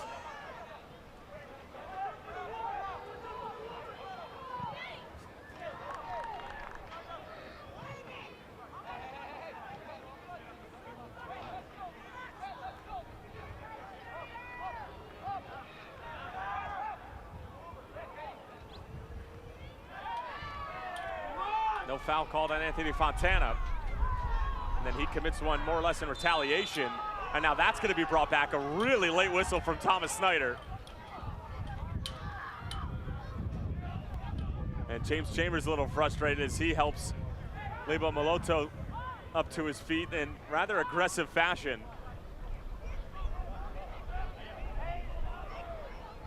Anthony Fontana, who just launched this ball to the other side. Should have got a yellow for that, and there's a tiny knock there. Retaliation coming. That's definitely a foul. Anthony Fontana not happy with the decision at the tail end of this play. Knocks it to the other side of the stadium. He's fortunate Thomas Snyder didn't see it. He was already walking over to go address Lebo Maloto, who was still on the floor. And for two sides that don't really have any sort of geographical share, it's not like they've seen each other a bunch in the playoffs or anything like that. They don't necessarily like each other.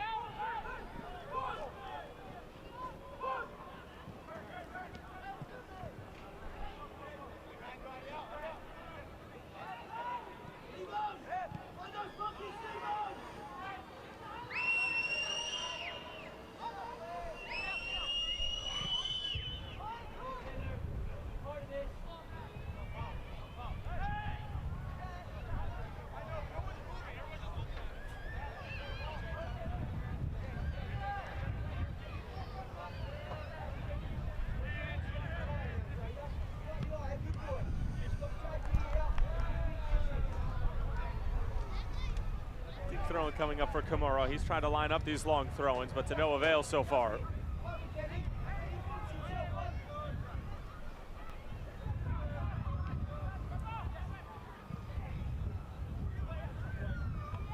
Washington wins the header, loose in front, and a terrific save from Carlos. That was all reaction time.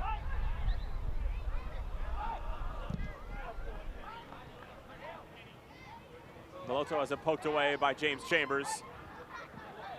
He quickly hunts down the South African. And the foul's going to go the other way.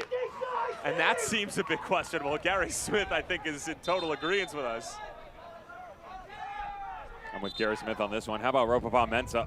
Opportunity on the second chance here as this ball drops in. Carlos has to make a split-second decision. Well done. Outstretched left foot to deny the attacker who had tucked in from the wing. Great save by the goalkeeper. And you can hear the manager just having a go at the referees as both things starting to become questionable for both squads.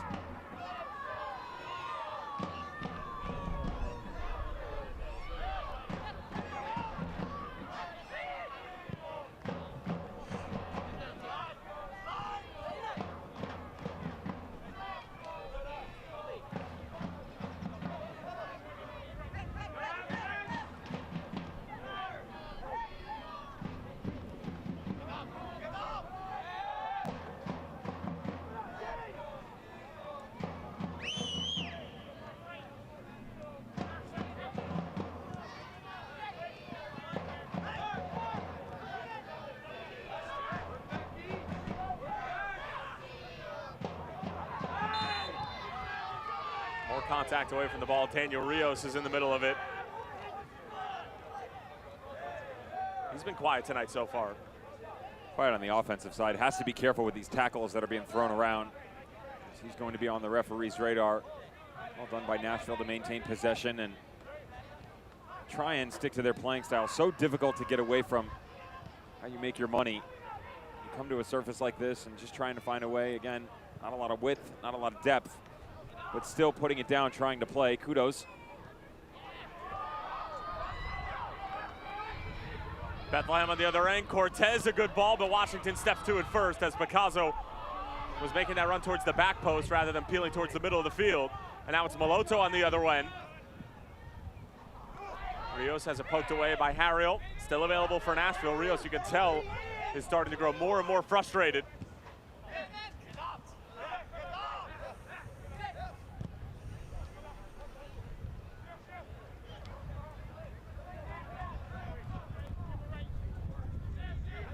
And we're hearing that Zach Sandy is getting ready to come on for the Bethlehem Steel to replace Schneider Borgelin at the next opportunity.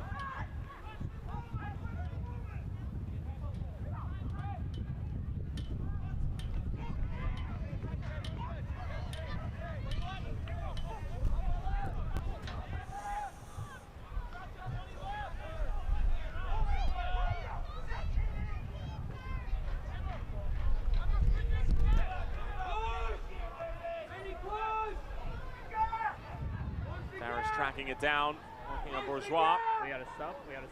63's coming off. And Zach Zandy is going to make his first appearance for Bethlehem since that 3-0 loss against Indy 11 on April 20th. And Zandy, somebody who had one of those goals in their opening win of the season against the Birmingham Legion, will come onto the scene and replace Schneider Borgelin here in the 58th minute, and a very good sign for Bethlehem to get Mr. Zandy back in action. He's been dealing with that, call him the stress reaction in the right foot of his, so difficult for him to be getting regular minutes recently. Zach Zandy trying to make his way back into this, albeit deep but young lineup of the Bethlehem Steel. Slide Farris up and then have Zandy sit underneath him. It's quite interesting how they're going to play this out, and you actually wonder if they're going to give Anthony Fontana a run up top with him as well, but I don't see that happening. You could also throw Galena out to the right a little bit more and put Zandy on the interior.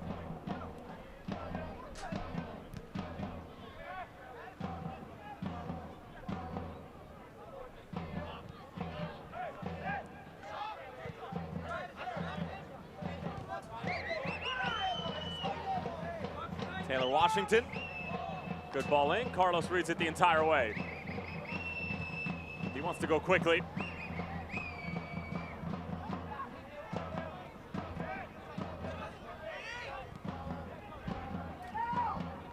Pressure from Zandy and company. Cool head from Bradley Bourgeois, 25-year-old from Cypress, Texas.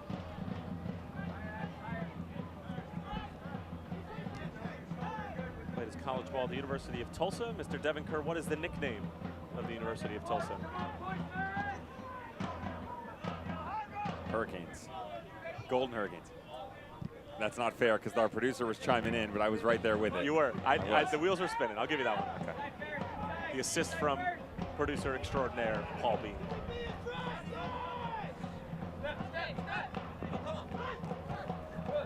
I'm surprised he knows the name of any college, with the exception of UNC Chapel Hill.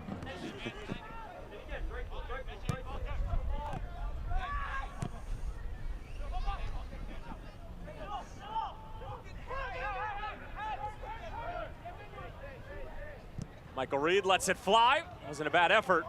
Certainly hit it well, but couldn't quite keep it down. I don't mind this at all from Michael Reed, guy who's some dingers like this in the past, 30 yards out. Not bad, a little bit of rotation. You can see it gets away from him.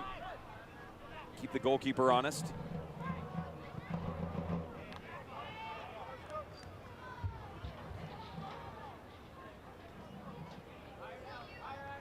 hour played here at LaSalle University. Goals from James Chambers and Ken Tribbett. Bethlehem Steel in Nashville. Tyler Terrens along with the ex-German pro Devin Kerr. Glad to have you with us on this gorgeous Sunday evening in Philadelphia.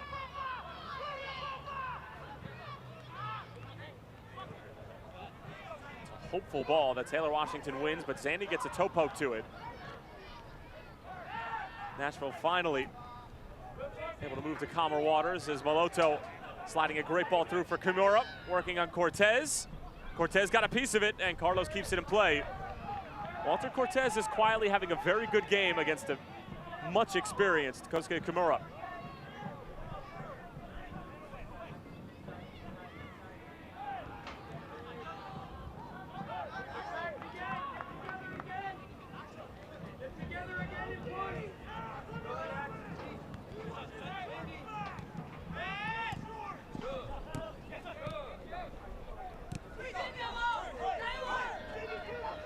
Zach Zandy. Good challenge from Justin Davis. Michael Reed did well. LaGrassa keeps the train moving.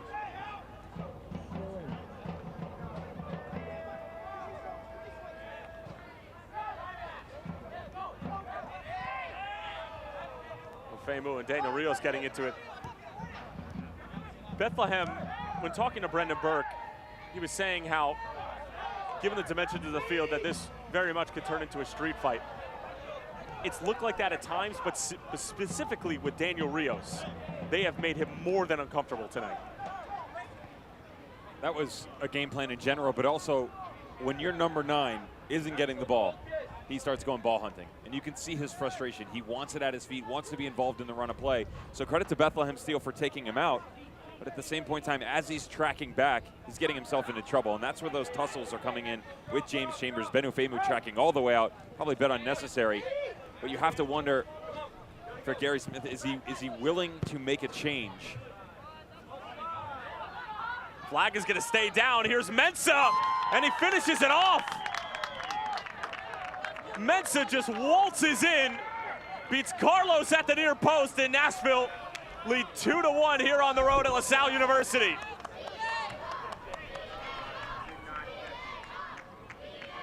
You wonder how close was this with the back line. There's a good look at Liam Doyle and some of the other substitutes. Alan Wynn congratulating Ropapa Mensah with this run in behind the back line. The Ghanaian just skirting things here a little bit. Really difficult to tell from that angle. But number 3, Ropapa Mensah. Looks like he was 3 or 4 steps off.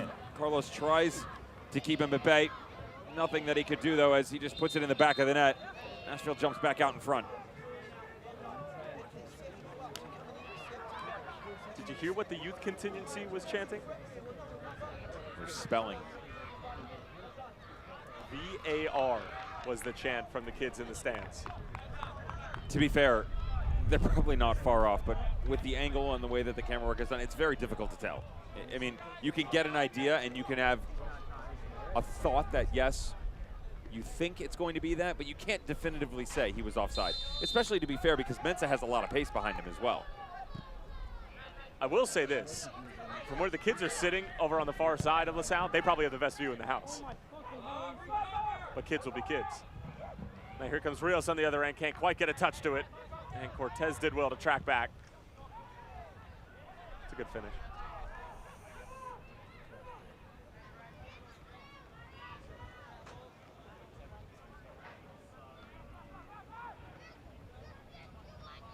Side now?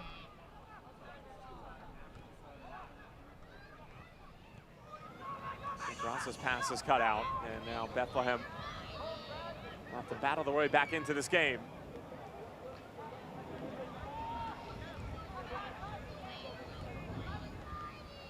Cameron Lancaster getting set to come on to replace Rios. Moloto scoring one back. Mensah takes a touch, thinks about it momentarily, now thinks better of it. Well done for Moloto, back in for Mensah, and Carlos punches it over. Boy, it was quite literally a knee-jerk reaction from Ropapa Mensah. Did extremely well to keep it down and get it on frame. The corner will come after the substitution. Nashville first substitution. And the single-season record holder for goals in the USL Championship, Cameron Lancaster, will come on and replace Daniel Rios. who had a more than frustrating night. Still have to be quite grateful that this didn't end up in the back of the net before the switch as well. Now Cameron Lancaster comes on, only 2 goals on the year, dealing with a few knocks and bruises here and there. Scored in the opening game of the 2019 campaign, and then more recently in the 5-1 win over Swope Park Rangers. So still trying to find form, Cameron Lancaster. It was actually Carlton Belmar's lone goal of the season against his former club. As Ken Tribbett gets another head to a set piece. And we're going to have a head injury, so our referee is going to bring this to a halt. And I believe it was Ben Ofemu.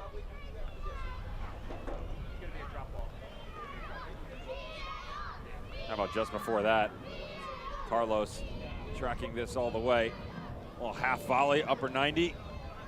That's been tough to take it like that. Quite difficult, coming across the body and then going near post as well. A lot of times you'll see guys put this over the bar because they've leaned too much, because they're trying to bring it all the way across the body. It's excellent technique. Ofemu appears to be all right as they're just going through the motions of some on-site concussion protocol.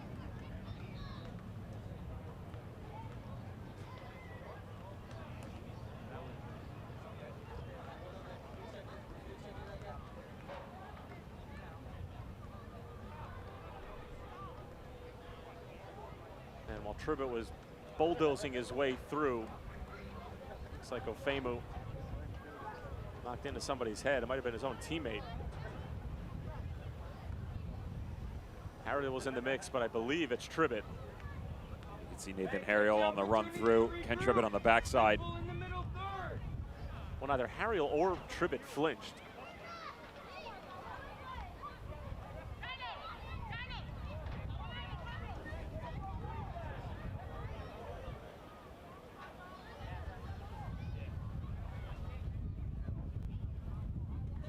To do for Brendan Burke and the Bethlehem Steel. A little more than 20 minutes remaining. Thomas. Am I correct? The ball is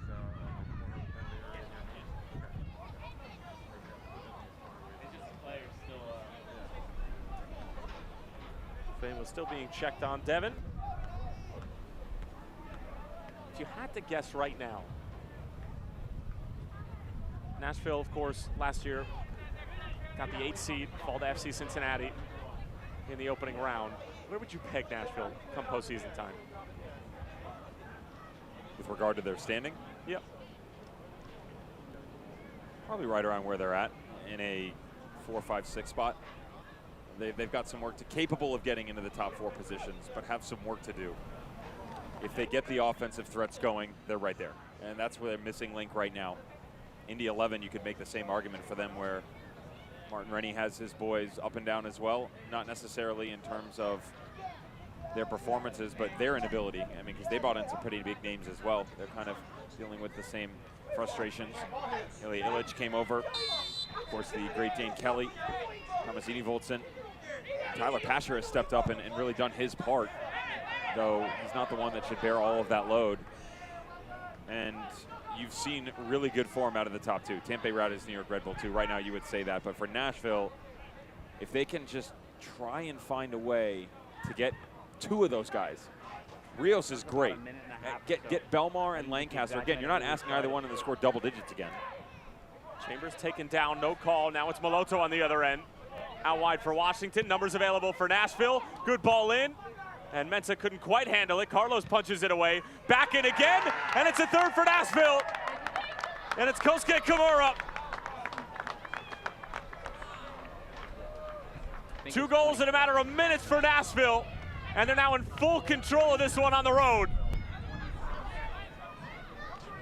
Good look at Lancaster. It took a knock as Carlos came off his line for this one. Nashville goal scored by number and as a defender, you have to be smarter in this situation. When your goalkeeper commits, someone has to drop so that when this ball gets knocked back into the mixer, you have someone standing on the line. Very similar to what you would see from a set piece coming off the corner. As this ball makes its way outside, the ball gets swung in, and it's the second and third opportunity. The 1, no, Carlos 2, third one right back in. So well done by Kosuke Kimura to put it on frame. It's not the hardest of strikes, but there it is. There's the youngster. Nathan Harriel has to understand you track back in that situation. You have too many bodies in front of you, that can go challenge the ball. No need to add one to the mix. You sit on the line and you clear that off. First goal this season for Kimura. And with just about 20 minutes remaining, Nashville with a 2-goal lead after being down 1-0 about midway through the first half.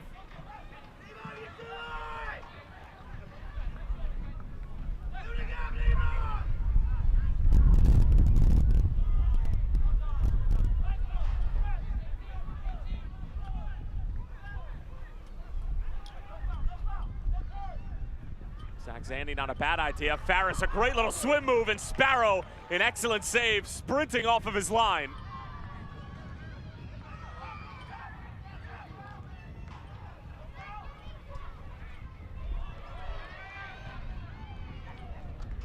And Bethlehem appear to be woken up after giving up that second goal. Zandy lashes it in, a bit wasteful.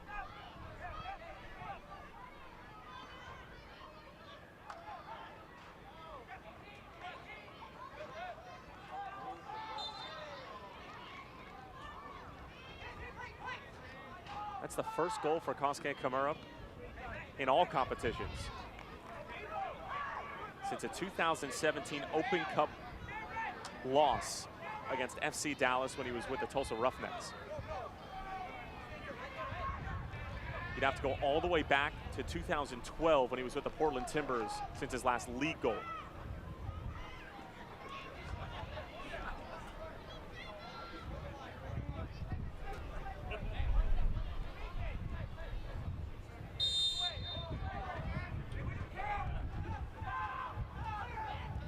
Zandy, good touch forward, but no sympathy from the head referee, Thomas Snyder.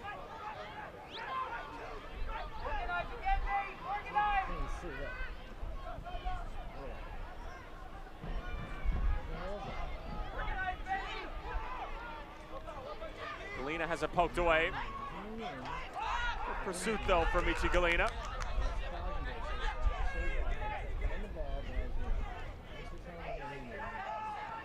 Rayan trying to find Zandy, and Zandy commits the foul.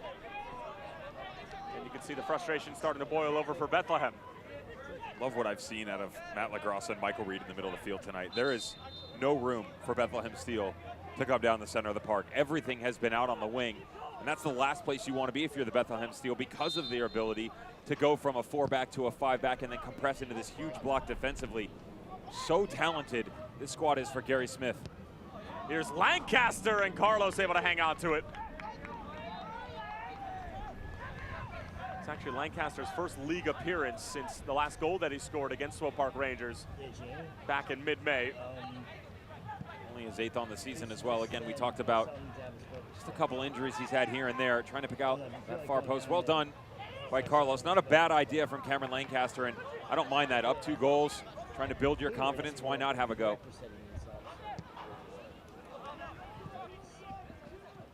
The idea is always there for the man who scored 26 goals, including the postseason last year. If you want, I'll just pass it along. Washington sealed off by Nathan Harriel. And it will be a foul going the other way.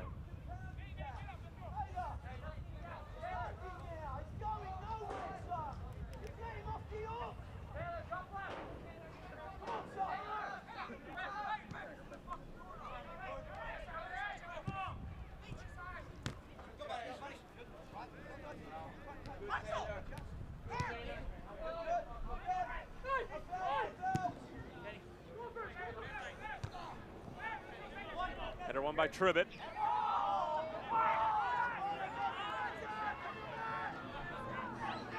So Famu out of the back. Isn't a bad idea.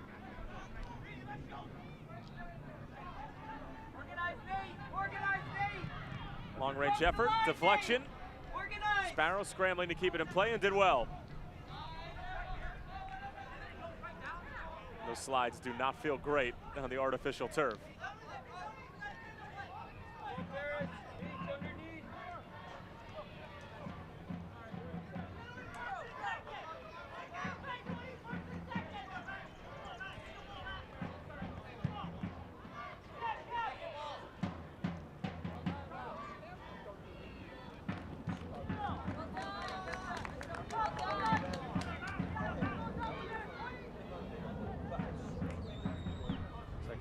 is getting ready to come on.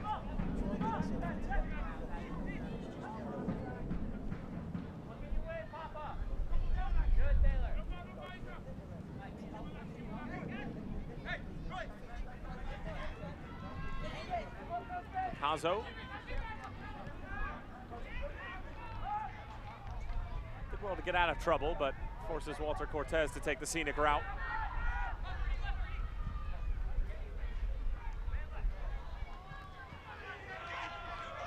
Farris now.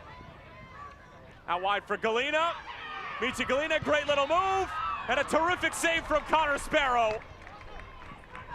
He has not been called upon a lot tonight, but when he's been called, he has been up to the task and then some.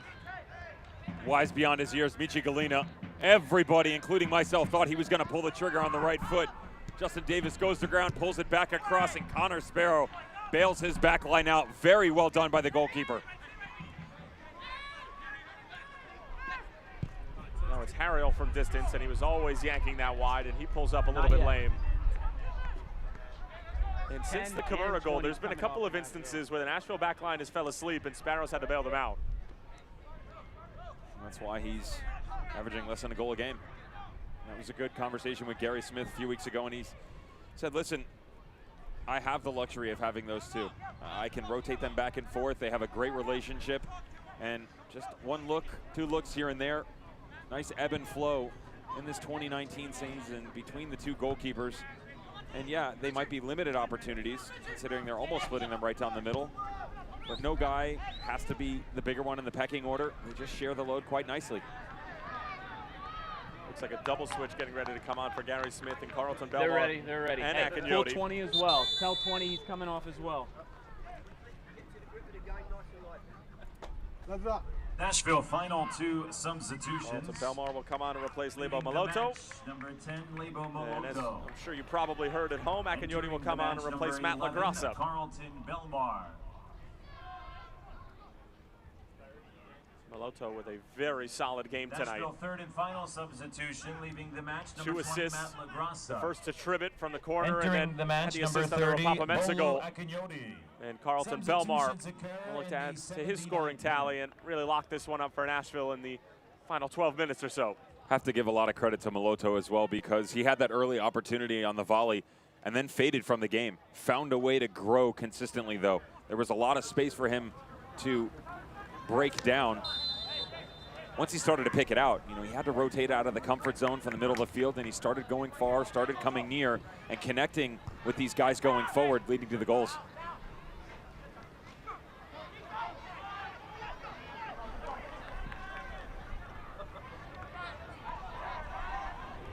Farris shouts for a handball. Thomas Snyder not interested, and a corner kick coming up for Bethlehem instead. Nashville's done with their subs, so we don't have to worry.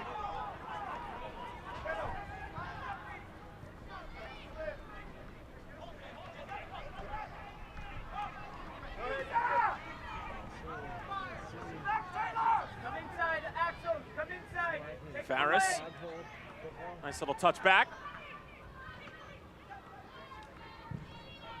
And delivery is denied. Cortez, tons of miscommunication between he and Farris.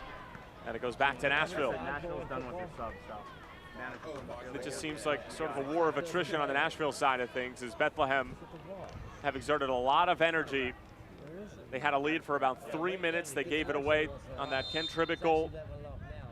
Beginning of the second half, I don't think both teams really poked their head out in terms of being the better side, and then it was just one instance, a good ball in from Maloto, questionable on whether it was offside or not. Never really got a good look. And that's really dangerous from Rapapa Mensa. And if the Chambers elbow is a yellow card, this most certainly is going to be. Mensa's making the claim that Harriel put his head into the challenge. Ladies and gentlemen, a yellow card caution has been issued to Nashville's number 3, Rapapa Mensa. And caution occurs in the 80th minute. I mean, Gary Smith does have a bit of a point. It was a violent motion from Rapapa Mensa, and Gary Smith with a not so nice now for our head referee, Thomas Snyder. It's a foul. It ain't a booking. He's got to volley the ball. If he doesn't, I have to go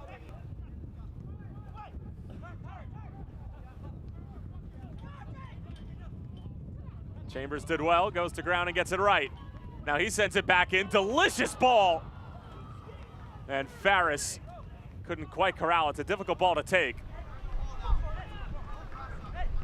Farris appreciative of the delivery. It's the one hop just in front. James Chambers looking for that far post run, and as it dips right in front of him, in order to get your boot on this, it's rising as well. Catching it at its apex, very difficult to do. That would have been an interesting situation for Connor Sparrow. Let's track back to the foul a second here. Gary Smith's pretty upset with the referee. I understand where he's coming from. He has to also take into account that Ropapa-Mensah has gotten into that situation multiple times today, so it's not his first offense. He's had 3, 4, 5 fouls blown on him, so when it comes back around, the referee almost has to throw a card because it's not the first time. Axel Picasso called for the vaunted foul throwing. You ever get called for that? No. You weren't taking throw-ins as a center back. No. You didn't even put yourself in that situation. Exactly. I knew better. Mensah finding Lancaster. Lancaster still with it, a good effort. And Carlos gets down to make the save. Cameron Lancaster has come on and looked dangerous. And a corner kick coming up for the visitors, already up 3-1 in the 83rd. This is the genius that is Cameron Lancaster. This ball coming back across his body. Watch the goalkeeper's form. This almost assuredly goes to the far post every time, but the striker knows if he closes his hips just at the last minute, he has a chance. Tries to go to the near post. Good save by Carlos.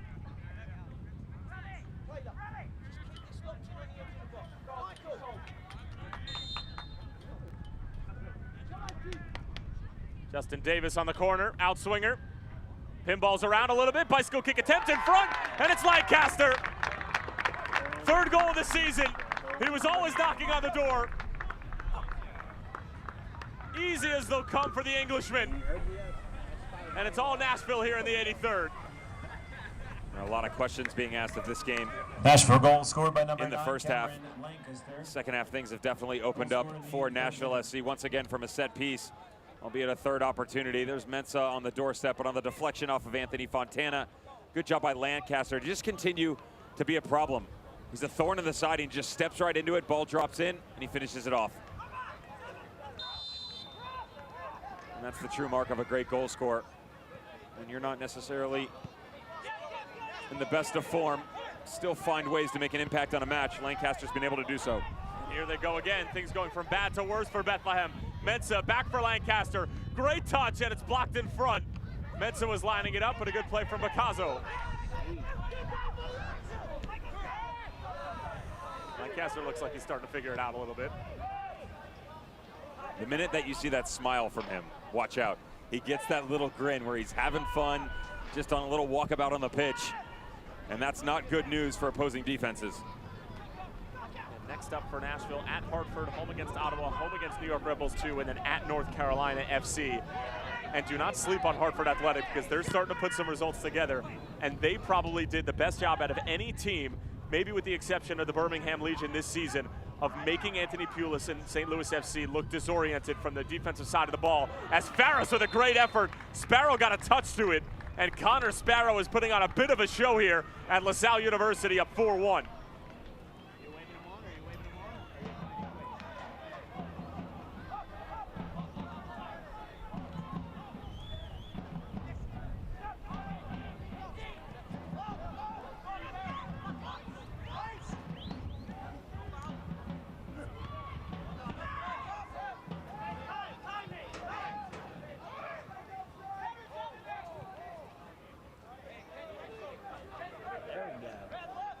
There we go.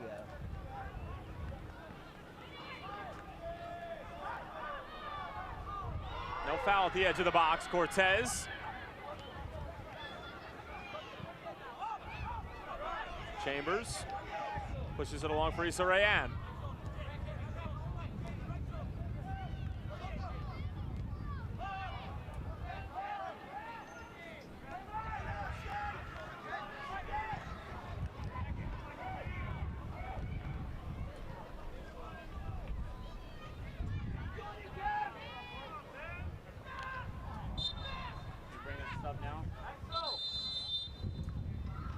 Nashville's second substitution.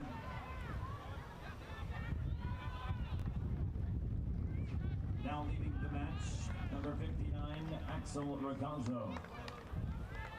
And it's Micic coming on and replacing Bacazzo here in the 86th minute.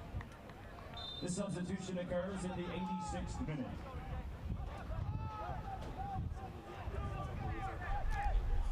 And Micic actually just 16 years of age, originally from Colchester, Vermont, and was getting looks from the Bethlehem Steel and Philadelphia Union organization. Has spent some time with the U19s and actually had his entire family move from Vermont down to the Philadelphia area in pursuit of the dream, as Farris runs into Ken Tribbett. No call from Thomas Snyder.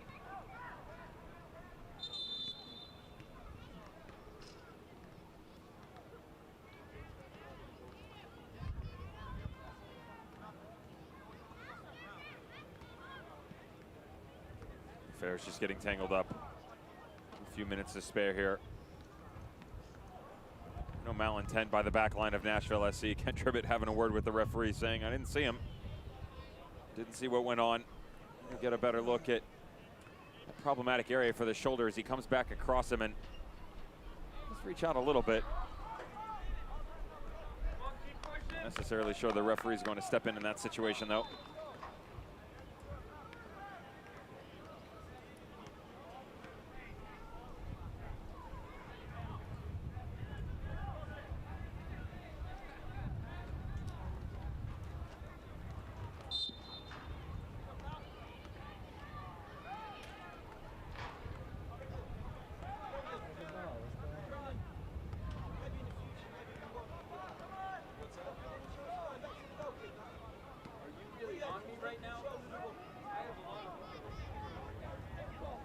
Another frustrating night for Brendan Burke, as Bethlehem are now going to go with their 8th game without a win, as Gary Smith and Brendan Burke are going after it.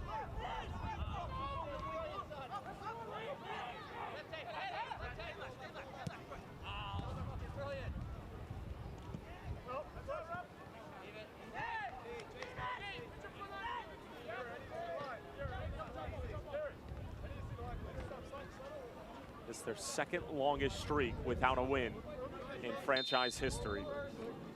You have to go all the way back to the 2016 season, their first year of existence, when they went their last 12 games of the season without a win. And that was a side that probably could have made the postseason, but that's not going to happen if you drop your last dozen. And there are actually 2 stretches in 2018 in which they went without a win, with 5 games. And that was a year in which they were able to get a 6 seed, upset the Pittsburgh Riverhounds in the first round, and then get 100% to the conference semifinals against Louisville City FC. And always with this young group that Brendan Burke has at his disposal. There are going to be some ups and downs, but Brendan Burke has never really quite experienced anything like this.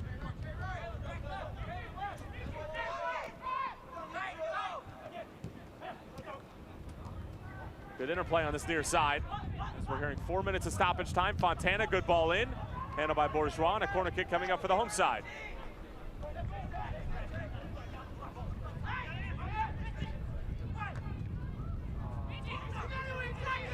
Galena.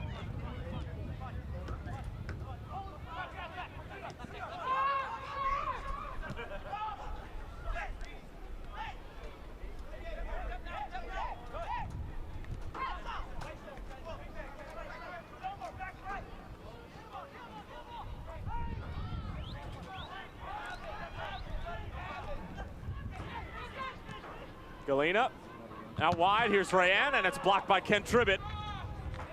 Nashville starting to defend a bit better down the stretch here and make sure that Conospero doesn't have to completely bail them out. The official on the sideline has indicated there will be a minimum of 4 minutes of stoppage time in our second half. Fontana taken down.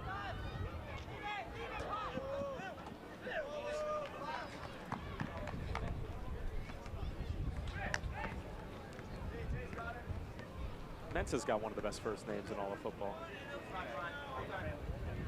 He's me to go ahead and say it. It's my favorite to say at the very least. Is it enough to just be one name? You and I have had this discussion multiple times that if, not necessarily the talent if you're that good, but some people have the two names that you have to say it, and some people have where you just hype it and go to one name. Can he just be Ropapa? No, because I also like Mensa. I like all the A's. I like all the vowels in there. Yeah. Right? Just the one vowel. You got the O. What do you want from me? There's an E in there as well. Well, I'm saying on the end of the first name. Talking about one name now.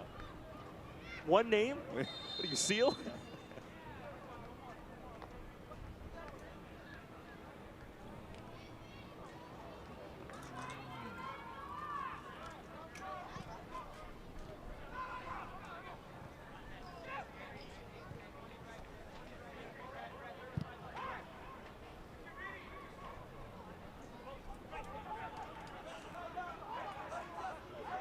Sun starting to set on another Bethlehem Steel loss.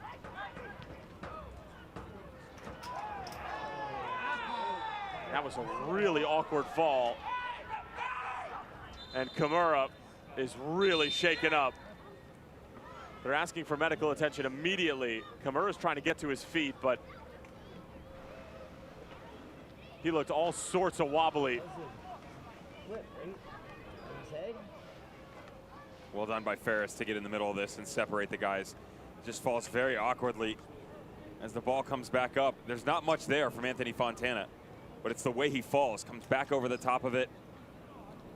See his teammates come running over immediately as they go through health protocol here.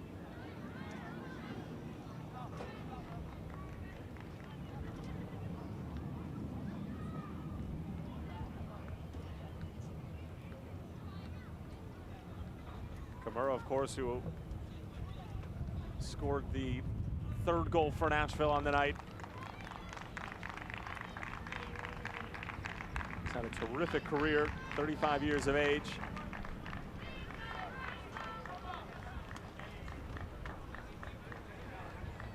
Sidney Wolf coming out and just checking on Kimura, athletic trainer for Nashville.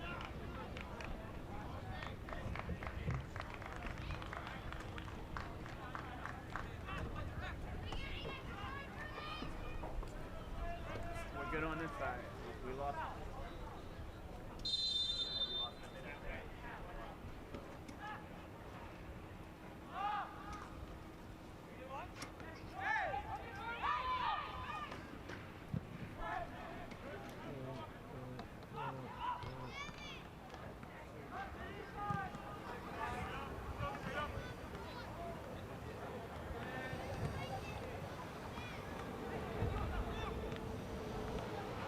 Look, Jamie. Next up for Bethlehem, home against St. Louis, home against Tampa Bay, at Hartford, and at Pittsburgh. Yep, I got It's a rough run of it. You got about a minute to go.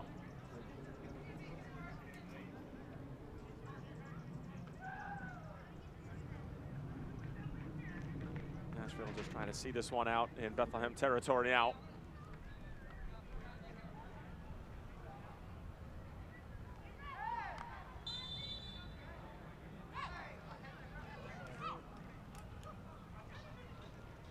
Nashville going to move to 5 unbeaten. Ball's moving. So we'll have to do that one more time as the ball is moving.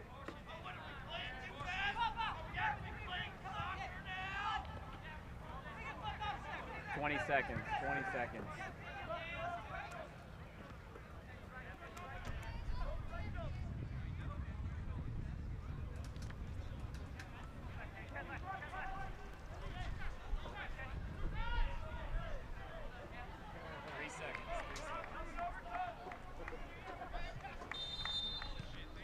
That's going to do it full time. Nashville SC, after going down 1-0, 4 unanswered goals. They're now unbeaten in their last 5, and they catapult themselves with these 3 points into 3rd place in the Eastern Conference table. Cameron Lancaster is back. He gets his first goal in almost a month, and in his return since that game against the Swope Park Rangers, adding goals from Mensah, Ken Tribbett, as well as Kosuke Kimura. Bethlehem Steel got their goal through James Chambers, but it simply would not be enough. Nashville, a war of attrition here on the campus of LaSalle University. This was the game winner from Ropapa Mensa. Easy enough beating Carlos as he was able to walk down Main Street. Nashville with a 4-1 win over this young Bethlehem side. We'll be back in a moment to put a bow on it.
Full time here at McCarthy Stadium on the campus of LaSalle University. Nashville SC come away with a 4-1 win, unbeaten in their last 5, and everything is starting to click for Gary Smith's group after that Open Cup loss. Now able to focus on the league, and they certainly came in looking focused tonight in the opening moments as they were giving Bethlehem some trouble, but against the run of play, and a moment that certainly changed the game, but could have changed it even more, Devin. This probably should have been a red card in the Dog-O situation. And unfortunately, the referee goes yellow, so instead you go the other direction. What can James Chambers do? James Chambers does what James Chambers does, puts it in the back of the net. Very well done. Love the response immediately, though. The visitors did not put their heads down. Great ball served in by Meloto. Even better finish by Tribbett. Just a big center back going up, winning a ball so many times last year, and did it again. And then how about the way they came out in the second half? Whether or not he's offside, it's still a good ball in behind the back line. Ropapa Mensa kissed by a rose named Lebo Meloto here in the second half to get their 2-1 lead, and they would continue the progression. They just applied move after move. They would get one just moments later in the 70th minute. This time it's Kosuke Kimura. Things would go round and round. It's a third, fourth opportunity, but regardless, he does a good job just putting this on frame. We said Nathan Harriel could be the deciding factor. He wasn't necessarily the deciding goal, but he got this wrong. Should have stayed at home. When your goalkeeper goes, as a center back, you sit on the line because there were bodies in front of you. He could have thwarted that away. And then Nashville would continue to knock on the door.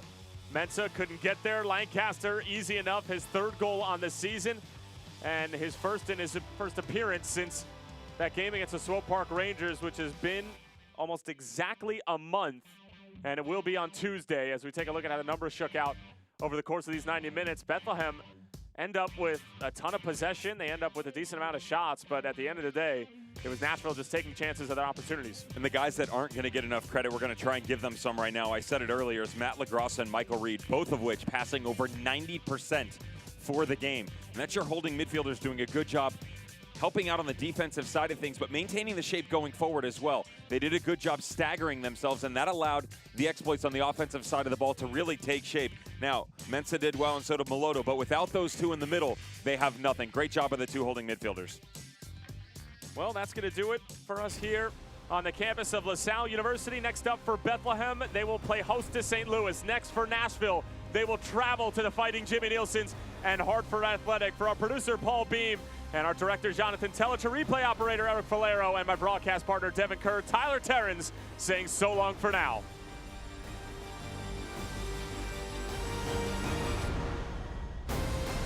This copyrighted telecast of the United Soccer League Championship cannot be retransmitted, rebroadcast, or reproduced without the expressed written consent of the United Soccer League Championship.